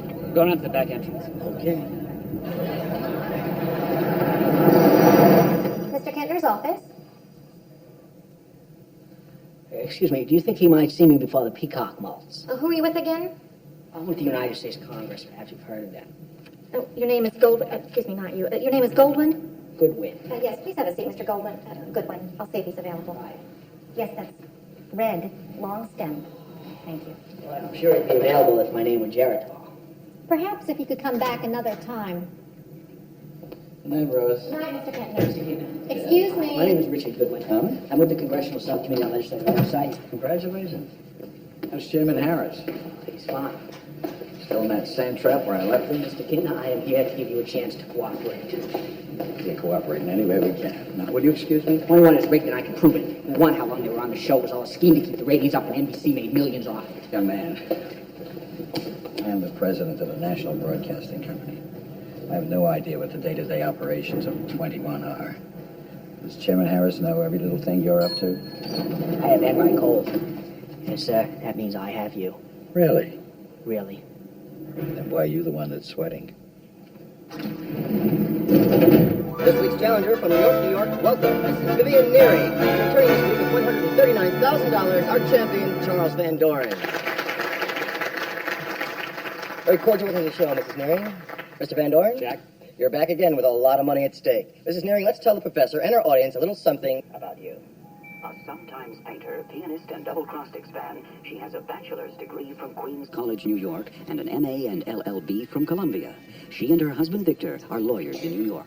What a bean inside that pretty head, huh? She's terrifying. All right, I think you both know how to play the game. Don't forget to put your earphones on. The very best of luck to both of you. Let's play 21. Some of the most important airplanes of World War II were the following: the P-40, the P-47, the P-51, the B-24, the B-25, and the B-26. Give me the nicknames that the Air Force gave to these planes. much harder than the question they asked that woman, and hers was 10 points. Do you know the names of those planes? Of course not. Sit down. Who would know the names of those planes? He's not the Secretary of Defense. As we enter our final round, Mrs. Nearing leads by a score of 21-16. It is a moment of truth, as it were, for Charles Van Doren, our reigning champion, after a record-breaking 14 weeks. Will he hold on to his title? Wow. Mrs. Nearing? Yes. You have the required 21 points. We're going to let you listen in on this last round. Please do not divulge your score or speak in any way. Mr. Van Doren, the category is royalty. Royalty. Royalty. Yes, sir. How many points would you like to try for? I'll take 5 points. All right. Name the kings of the following countries: Norway, Sweden, Belgium, and Iraq. Could I take the third part last? Certainly. Take as much time as you need, Charlie. You have a lot writing on these answers. Sure. Well, Norway, that'd be Håkon, King Håkon. That's right. And Sweden, Gustavus. Right again, Charlie. The king of Iraq? Iraq. Turn it off. Turn the damn thing off. Good God, what got into you? It's just too nerve-wracking. I remember that's his great uncle in that wonderful book, The 7 Pillars of Wisdom. King Faisal. Correct. And Belgium. Belgium. Let me see. That's the third part.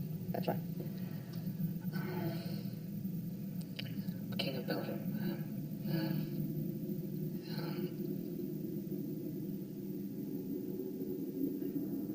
Let me see. Professor, would you like more time? Belgium, King of Belgium. I can picture him, Jack. Right down to that Habsburg lip that I Can't think of someone's name. He's going to dump it.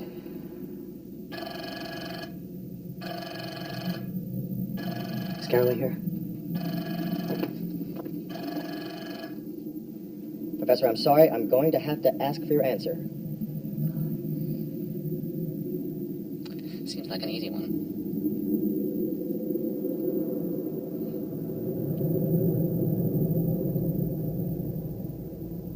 Leopold. No.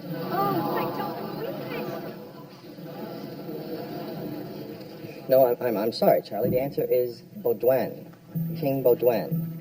Leopold is Baudouin's father, the former king. What stunning turn of events. Mrs. Nearing, you have just unseated our champion. Baudouin, of course. Come on out here, both of you.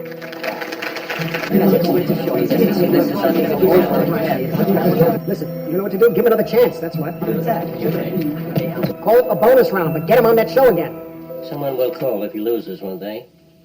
I'm sure. Congratulations. Changing of the guard, as it were. You take home $10,000 of Mr. Van Doren's money. We'll try not to hold that against you. Please, come back next week. Tell us if you want to continue playing. I sure hope you do. How about a warm hand for our new champion, Mrs. Vivian Nearing? Oh, now, who's that in the wings? Is that Dave Garraway? Dave Garraway of the NBC Today Show, ladies and gentlemen.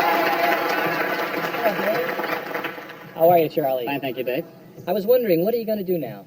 Well, I was hoping to enjoy some peace and quiet now and a chance to get back to my books.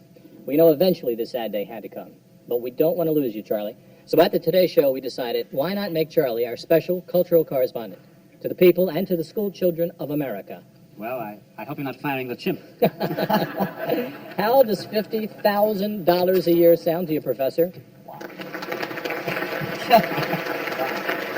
Well, I was hoping to get back to my teaching. Well, this is the largest classroom in the world, Professor. Television. So if you will, just sign right here on the dotted line. Charlie, walk away.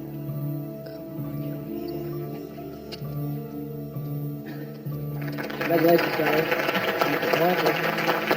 It has to be in the morning. Mr. Garraway, leave? Yes, sir. Good show, Dave. Mrs. Nearing, congratulations. Oh, thank you. Wonderful. You'll never get. Gentlemen, this is Mrs. Nearing. You know Al Friedman? Yes, we met. We're going to be meeting tomorrow. You're a very disruptive young man. Okay, let's bring the camera out and let's bring the blackboard in, please. Okay, very good. James Snodgrass. And who? And now can we get Mrs. Nearing in there, please? James Snodgrass. And get her in there with her family. Yeah, he was a contestant on your show. Okay. And yeah, you know how many contestants we've had on the show? And can we have a shot Man with wasn't Jack an Barry? artist. That's very Maybe that'll good. jog your memory. He Yeah, was an Al digs artist. these people up. God knows where he finds them. Okay, Greenwich now I'd Village. like a picture with her mother on the left side. There's a question about the first line of a poem by Emily Dickinson, and Barry apparently expected he was going to say Ralph Waldo Emerson, get it wrong. Really? It's a good one. I'm very busy right now. Dan, I have it on the kinescope, okay? It's clear as day. The man literally did a double take. He did a double take. And who told you this? Is this Herb again? Or is this the Greenwich Village beatnik? Well, that's interesting. Now, why is he a beatnik? Because he's not Charlie Van Doren? Yeah, you're damn right. He's not Charlie Van Doren. You know, you got these crackpots coming out of the woodwork. You're snooping around asking questions. You don't have a shred of concrete evidence to... Dan, let me tell you something. In this envelope are all the questions that James Snodgrass was asked on 21, okay? The odd thing about this envelope is he appeared on the show on January 13th, if you recall, yet somehow he mailed this to himself January 11th, registered mail. I'd say that's pretty goddamn concrete, wouldn't you? Yeah. There it is. There you I was in there, was I? I didn't see it. No, you're right. It's okay.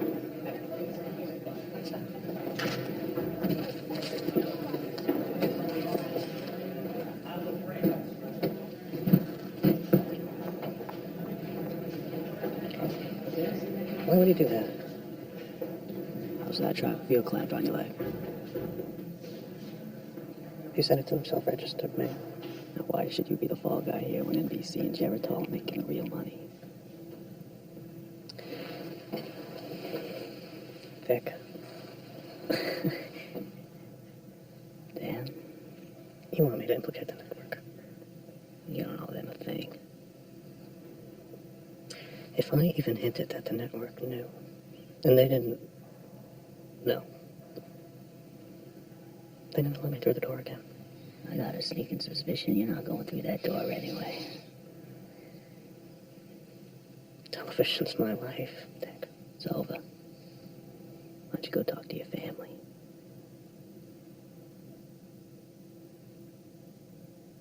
I just had a thought. Would you be interested in your own panel show? Seriously.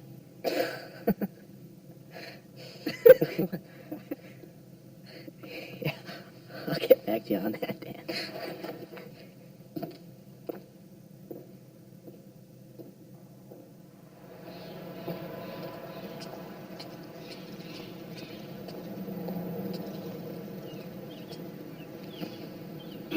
Excuse the road.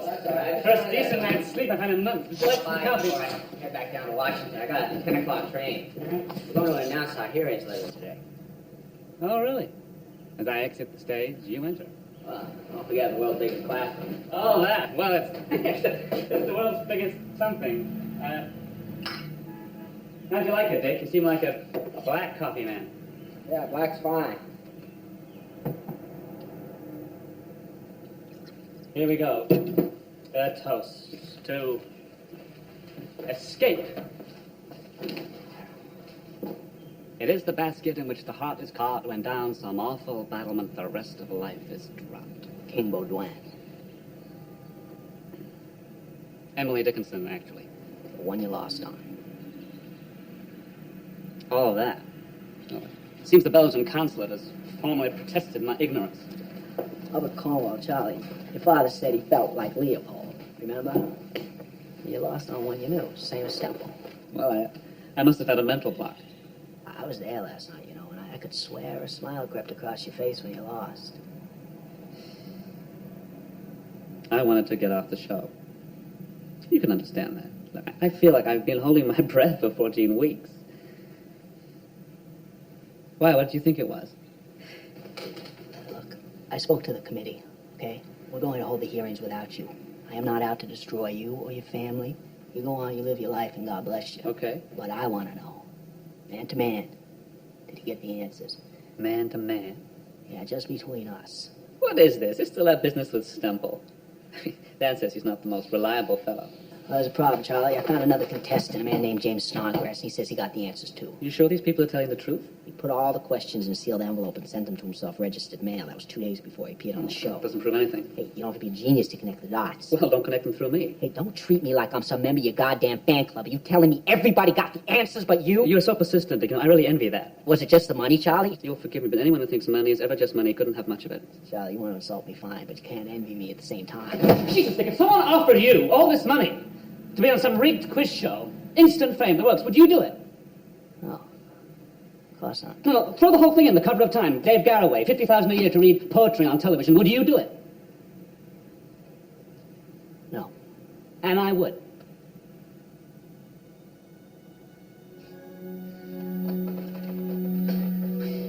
Honestly, Dave.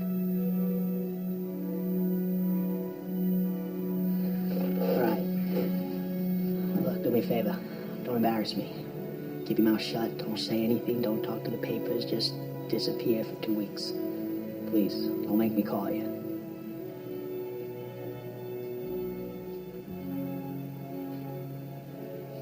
More coffee, Dick? I better go. I don't want to miss my train.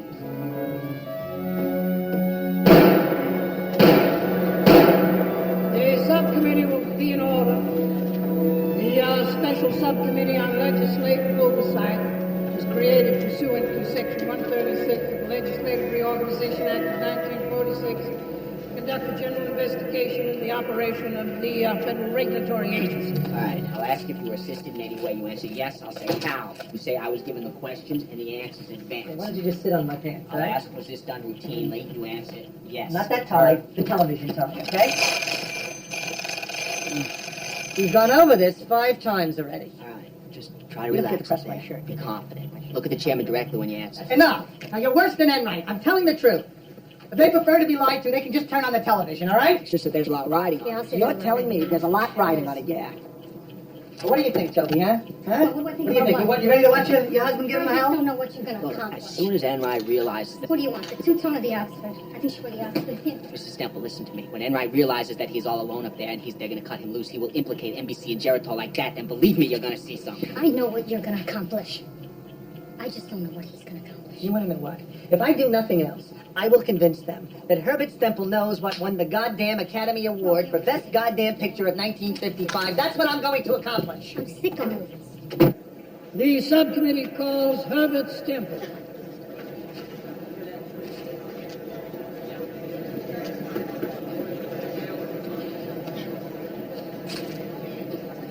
So, in other words, you kept on winning. Yes, sir, that is correct. At any time during this championship run, were you ever assisted in any way? I was giving the questions and answers in advance. Generally, I would receive the questions and answers on Friday. Then we'd have sort of a rehearsal on Monday. Now, this is from the very beginning? Yes. Dan Enright came to see me in my kitchen, and he said, how'd you like to make $25,000? And I said, who wouldn't? Mrs. Temple, what do you mean by rehearsal? Well, for example, he told me how to breathe heavily into the microphone and sigh, such as this.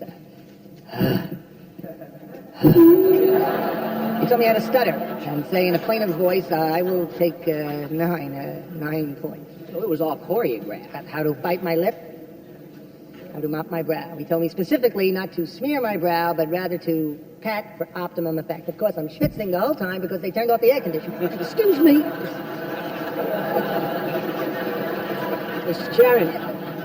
Mr. Chairman, with your permission, we might at this point view a portion of the program 21. Whenever you're ready.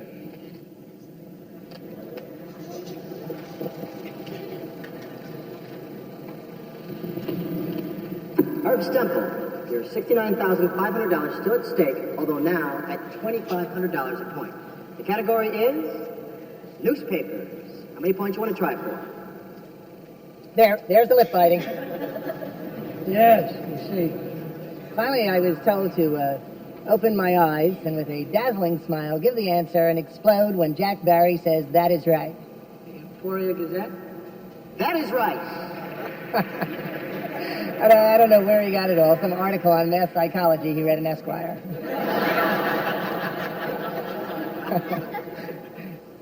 I'll try 8 points. Here, watch Van Doren. He's even better at it than I am. Mr. Stemple, if I might refer you to your... Stemple, are you suggesting that Charles Van Doren was also coached? Of course he got the answers. Why would they give me the answers and not give him the answers? Why would they make me take a dive unless they knew the other guy would get to 21? It's illogical. You don't fix one guy without fixing the other guy. It's implausible mathematically. It would be, and you have 8 points. Look, look at him. You see with the brow? Patting? Not smearing. Hey, Mr. Stemple, have you ever received any psychiatric treatment of any kind? What? Mr. Stemple, I was wondering... Mr. Goodwin, please. 5 sessions a week. That's pretty extensive, isn't it? Well, I believe we can all use a little help at various times in our lives. Is it possible that any of your testimony is motivated by an irrational animosity toward Mr. Enright? I don't know. If a man doesn't live up to his agreement... Morbid fixation on Mr. Van Dorn. If a man promises certain things just to shut me up... How'd you like to make $25,000? And you said, well, who wouldn't? But in retrospect, look at Van Doren. I should have held out for a lot more. You prostituted your intellectual ability for money. That's the difference between me and Van Doren. I admit it. I have my morality. Charles Van Doren is a professor at Columbia University, a master's degree in astrophysics, a PhD in literature, hails from one of the most prominent intellectual families in this country. Isn't it just possible, Mr. Stemple, that you got the answers and he didn't?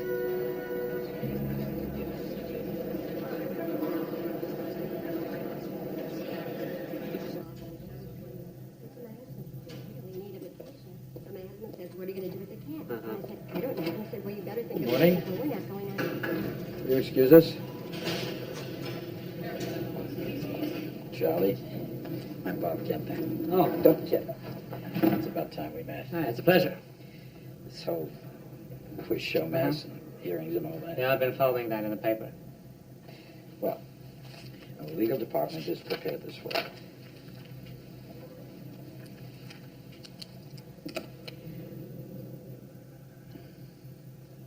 We'd like you to hold a press conference. Oh, there's a split infinitive here in the second paragraph. Shall I schedule it? Well, look, I haven't been subpoenaed.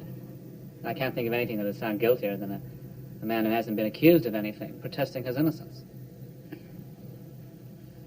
Charlie, speculation in our society has a way of becoming fact.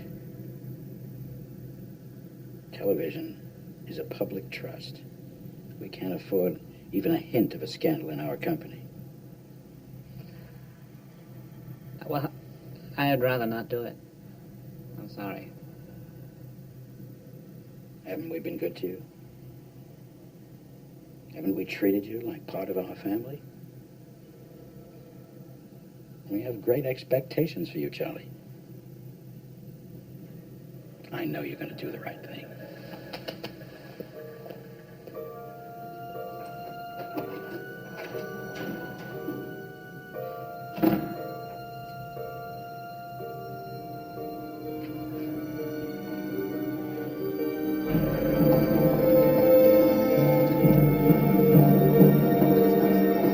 I'm sorry, Mr. Van Doren. He's gone, Mr. Van Doren. He's gone to Washington? Mr. Friedman's gone to Mexico.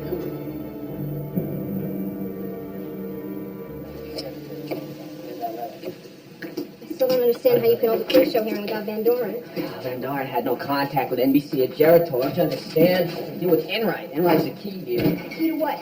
The jury here is the public. The public doesn't know Dan Enright. The purpose is not to reform the souls of the contestants. The purpose is to reform television. It's like the Baron Blatt and the Sweezy case. If you don't want to call him, fine, Dick. Just don't patronize me with your legal bullshit. She's got a point there. Maybe it's time for you to go home, huh? How'd you like Dick's steak done, Bob Medium? We absolutely no need to drag the man into the spotlight. You dragged Herb Stemple into the spotlight. The man has to be dragged from the spotlight with his teeth marks still on it. Yeah, well, nobody forced Charles Van Doren to go in front of 50 million people either. Sandra, this is not McCarthyism. We are not here to expose for the sake of exposure. This is not the point. No, that is the point. That is not your point. You are 10 times the man Charles Van Doren is, Dick. 10 times the brain and 10 times the human being. Meanwhile, you're bending over backwards for him. You are like the Uncle Tom of the Jews. I'm glad it's so easy for you to destroy a man's life. I'll have to keep that in mind. Bob, sit down. Quiz show hearings without Van Doren is like doing Hamlet without Hamlet. Chairman's instructions are for me to get you up there as promptly as possible. Questions will take no longer than 15 minutes. You'll receive the questions in advance. I'm to thank you for the courtesy of attending this hearing. Mercy. What a grueling line of inquiry. Must have a familiar ring, the questions in advance. Would you excuse us for a moment, please? Take this, please. Thank you.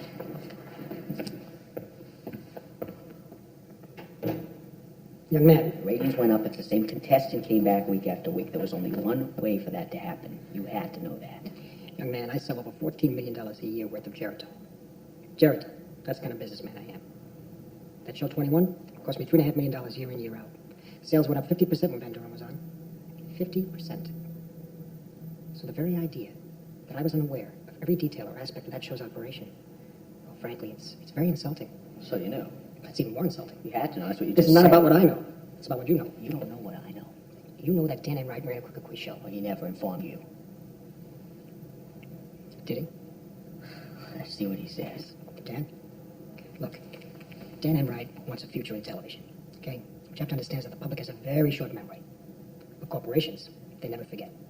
He's not that stupid. He knows he's through. Oh, he'll be back. NBC's going to go on. Geritol's going to go on. Makes me wonder what you hope to accomplish with all this. Don't worry, I'm just getting started. Even the quiz shows will be back. Why fix them? Think about it. You could do exactly the same thing by just making the questions easier. See, the audience didn't tune in to watch some amazing display of intellectual ability. They just wanted to watch the money. Imagine if they could watch you. You're a bright young kid with a bright future. Watch yourself out there. I turned in my clubs after that day. Well, you weren't too good when you were out in the links with me that day. Can't wait to get you out there again. Stuck in that sand trap for about an hour. Would you state your name and profession? My name is Robert Kidner. I'm the president of the National Broadcasting Company. My name is Martin Rittenholm. I run Pharmaceuticals Incorporated. I take that responsibility very seriously, Congressman. Well, we immediately commenced our own internal investigation To ferret out this corruption wherever it may exist. Nobody brought the article in Time magazine to your attention? I was in Europe. I didn't see it. You didn't see it. You traveled. I didn't see it. I was traveling at the time. Sure you never asked about a particular contestant? Or about the ratings? Nothing? I never asked anything. That was their department. I relied on the excellent reputation of Dan Enright. Dan Enright was more in the nature of an independent contractor. Do you remember what you thought when you found out? Well, I was as shocked as you are. I mean, this was a terrible thing to do to the American people. I never imagined they could perpetrate this fraud on the American public. I'd like to say one other thing. I think all that money should be returned. Mr. Goodwin, any further questions? No, sir. Thank you. No further questions. On behalf of the subcommittee, I wish to thank you for your testimony here.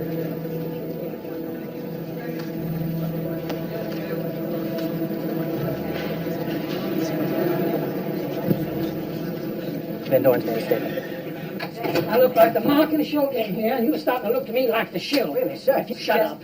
I don't know what I'm doing. When the hell is Van Doren coming in here? I don't see him on the schedule. He's not on the schedule. What? Wait a minute, we discussed this. The contestants are not the villains here. We were going to only bring in the ones who were coming voluntarily. All I know is in the last hour, I got over 200 telegrams from people asking me why I won't let poor Charles Van Doren defend himself. I got every woman in Arkadelphia squealing like a pig under a gate. And let me tell you something, these women vote. I cannot believe this. And where the hell is Albert Freeman? The marshals are bringing him back from Mexico. About what? About me? Sir, please, just tell me what it is that he said. Mr. Van Doren made himself available to members of the subcommittee staff. He has advised them at no time was he supplied with any questions, and the answers was...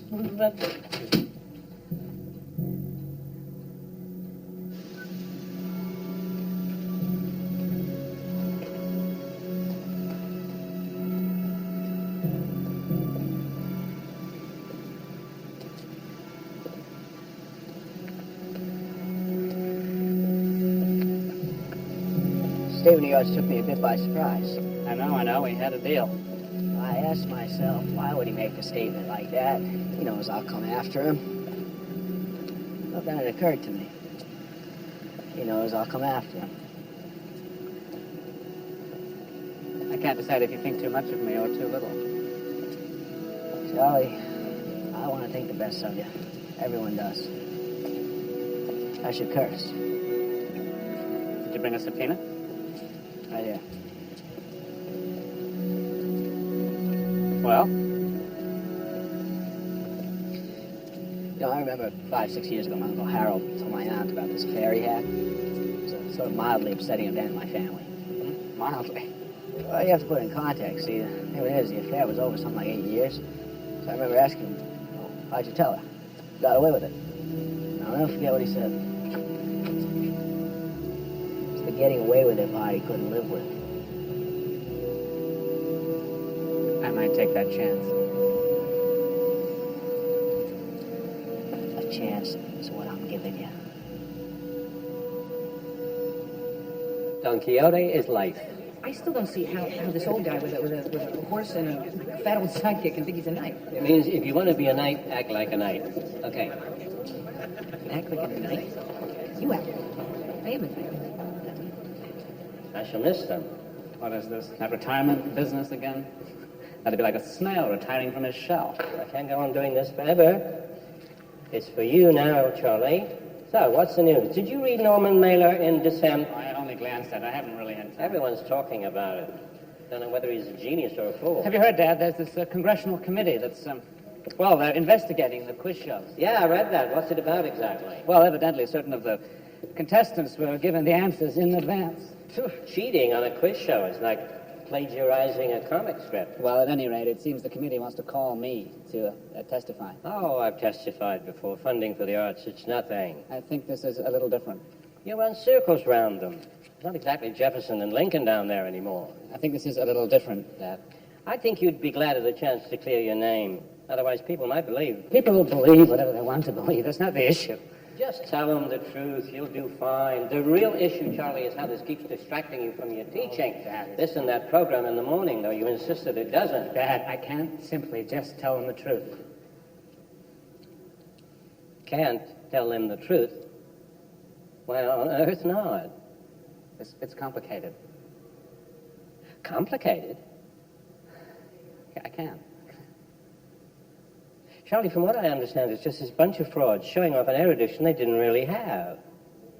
All you have to do... The problem is, Dad, it seems I was one of those frauds.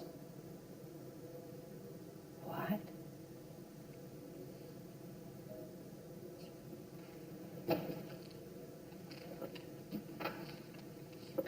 What do you mean? They gave me the answers. They gave you the answers? They gave you the answers? Well, no. At first they just asked me questions they already knew I knew the answers to. We ran through those, and I still didn't want them to actually give me the answers, so I had them give me the questions, and I'd go look up the answers on my own, as if that were any different. Well, we ran through those in a couple of weeks, and then I just didn't have the time. Finally, it just seemed silly, so... They gave you all that money to answer questions they knew you knew. Now, that's inflation. You're not being very helpful. I'm sorry, Charlie. I'm an old man. It's all a little difficult for me to comprehend. It's television, Dad. It's just television. You make it sound like you didn't have a choice. What was I supposed to do at that point? Disillusion the whole goddamn country? Charlie, you took the money. Yes, I know. Yeah, I took the money. Is that what this was about? No, I don't know. It was a goddamn quiz show, Charlie. An ill-favored thing, sir. This is not the time to play games. Not mine own. It was mine. Your name is mine.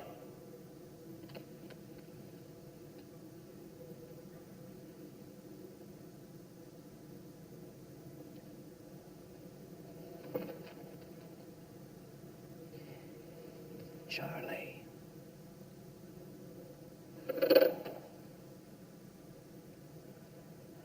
I'm sorry. I'm really sorry, Dad. You'll be dragged into all this. You and Mother. Oh, my God, Charlie. How are you going to tell that committee? Will you come down there with me? The subcommittee calls Charles Van Doren.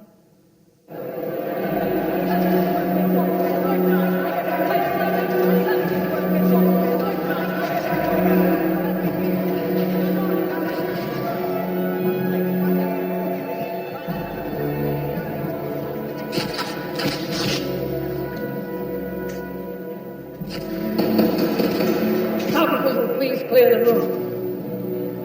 Will you please state your name? Charles Van Doren. I gotta get in.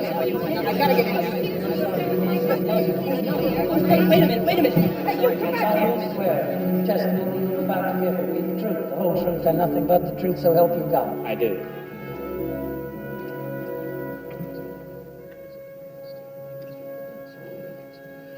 We are advised that you have a prepared statement that you would prefer to give at the outset. Yes, sir. Might I first have a glass of water? Of course you may.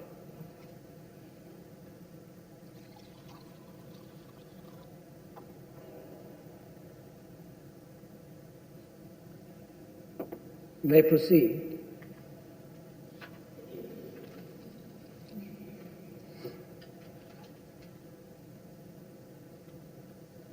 I would give almost anything I have to reverse the course of my life in the last year.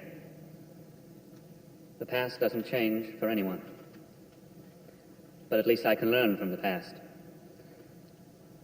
I've learned a lot about life. I've learned a lot about myself and about the responsibilities any man has to his fellow men. I've learned a lot about good and evil. They're not always what they appear to be. I was involved, deeply involved in a deception.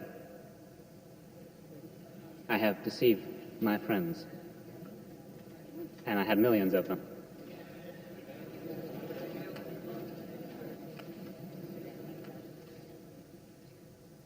I lied to the American people.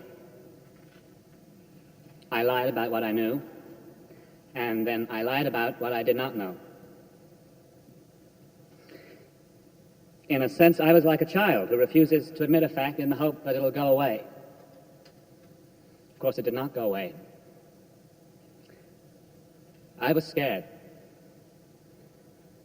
Scared to death. I had no solid position, no basis to stand on for myself. There was one way out, and that was simply to tell the truth.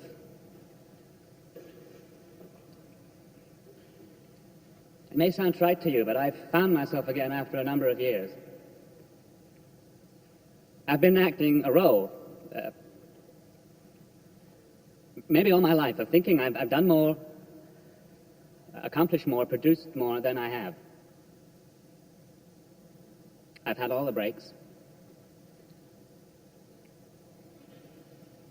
I have stood on the shoulders of life, and I've never gotten down into the dirt to build, to erect a foundation of my own. I've flown too high on borrowed wings. Everything came too easy. That is why I am here today.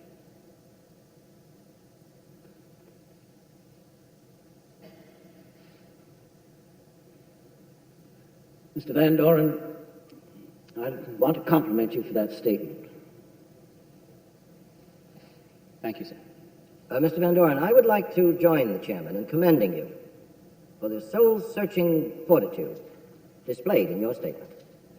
Thank you, sir. Thank you very much. Mr. Van Doren, I just want to add my kudos. I have listened to many witnesses in both civil and criminal matters, and yours is the most soul-searching confession I think I have heard in a long time. Thank you, sir. Mr. Van Doren, I'm also from New York, a different part of New York. I'm happy that you made the statement, but I cannot agree with most of my colleagues.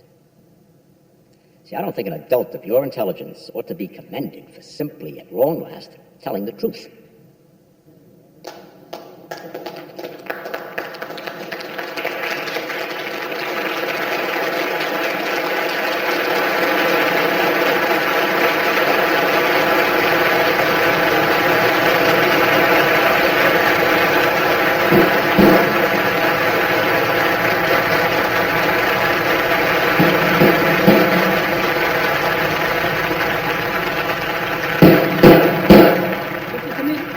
If the committee has nothing to add, Mr. Van Doren, you are dismissed.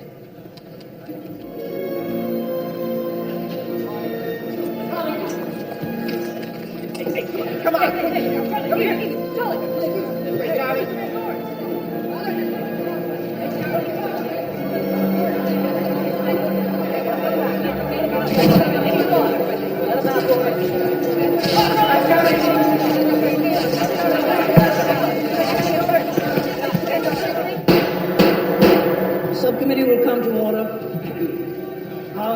witness will be Mr. Daniel Enright.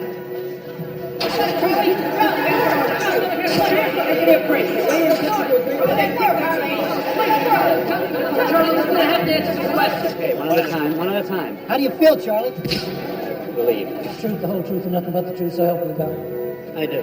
Who helped you write that statement? Marty, did you know you've been fired by NBC? No. Charlie, what do you have to say to the young people of America? Professor, are you proud of your son? I've always been proud of Charlie. Proud of what he did? The important thing now is for Charlie to get back to his teaching. Did you know that the Columbia trustees are meeting right now? They're going to ask for Charlie's resignation. Professor Van Doren, you spent your whole career at Columbia. What's your reaction to that? Professor Van Doren. Dad, go ahead and Mother. I'll meet you outside. Charles, a few more questions. What do you have to know? Did the network or sponsor bring pressure on you to bring the same contestant back week after week? No, sir. Did they express any approval or disapproval of any particular contestant? Never. Not to me. Were they aware that you were supplying the contestants with the answers? No, sir. They had no knowledge whatsoever. Herb Stimper. Herbie, how about a picture? You and Van Doren together. Now, Christ, look at the guy. Come on, the both of you. You know what the problem with you bums is? You never leave a guy alone unless you're leaving him alone. What do you think, Charlie? Do you feel the committee treated you fairly? Not the pressure up there compared to 21. So you freely admit that you helped rig these shows? Congratulations. Yeah, I thought we were going to get television. The truth is, television is going to get us. And you obviously don't think you did anything wrong. Yes, we did one thing wrong. We were too successful. You were too successful. Those advertising dollars came from somewhere. Why do you think the newspapers and magazines are making such a big thing about this? Mr. Enright, you make it sound like you are the victim here. Well, the sponsor makes out, the network makes out, the contestants see money they probably would never see in a lifetime, and the public is entertained. So who gets hurt?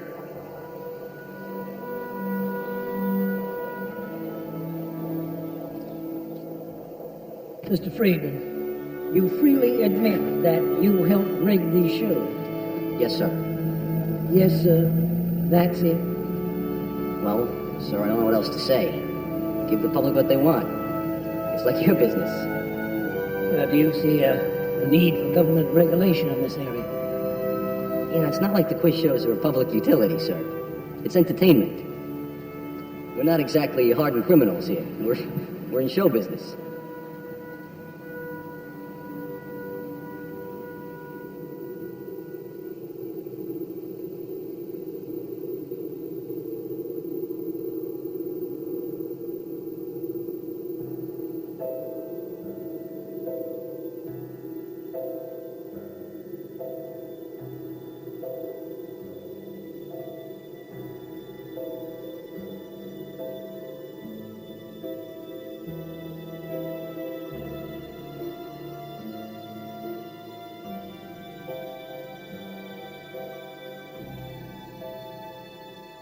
See the sharp wind, keep like razors.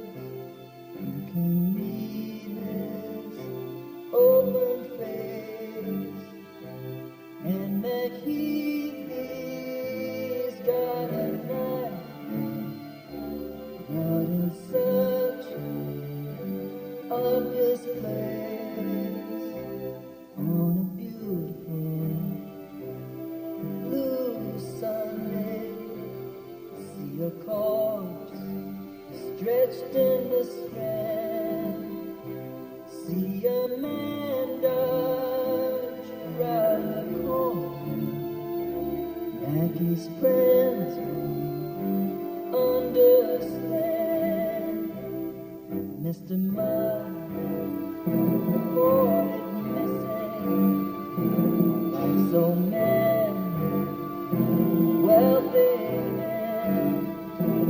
Like the night acquired this cash, not alone how or when. Jenny Tyler, she turned up late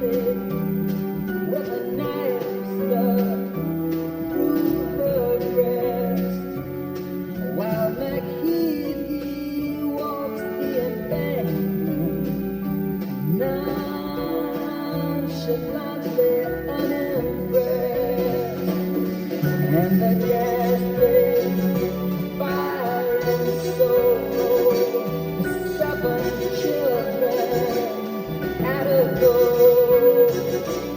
and the crowd stands magnified, but he isn't asked, he doesn't know.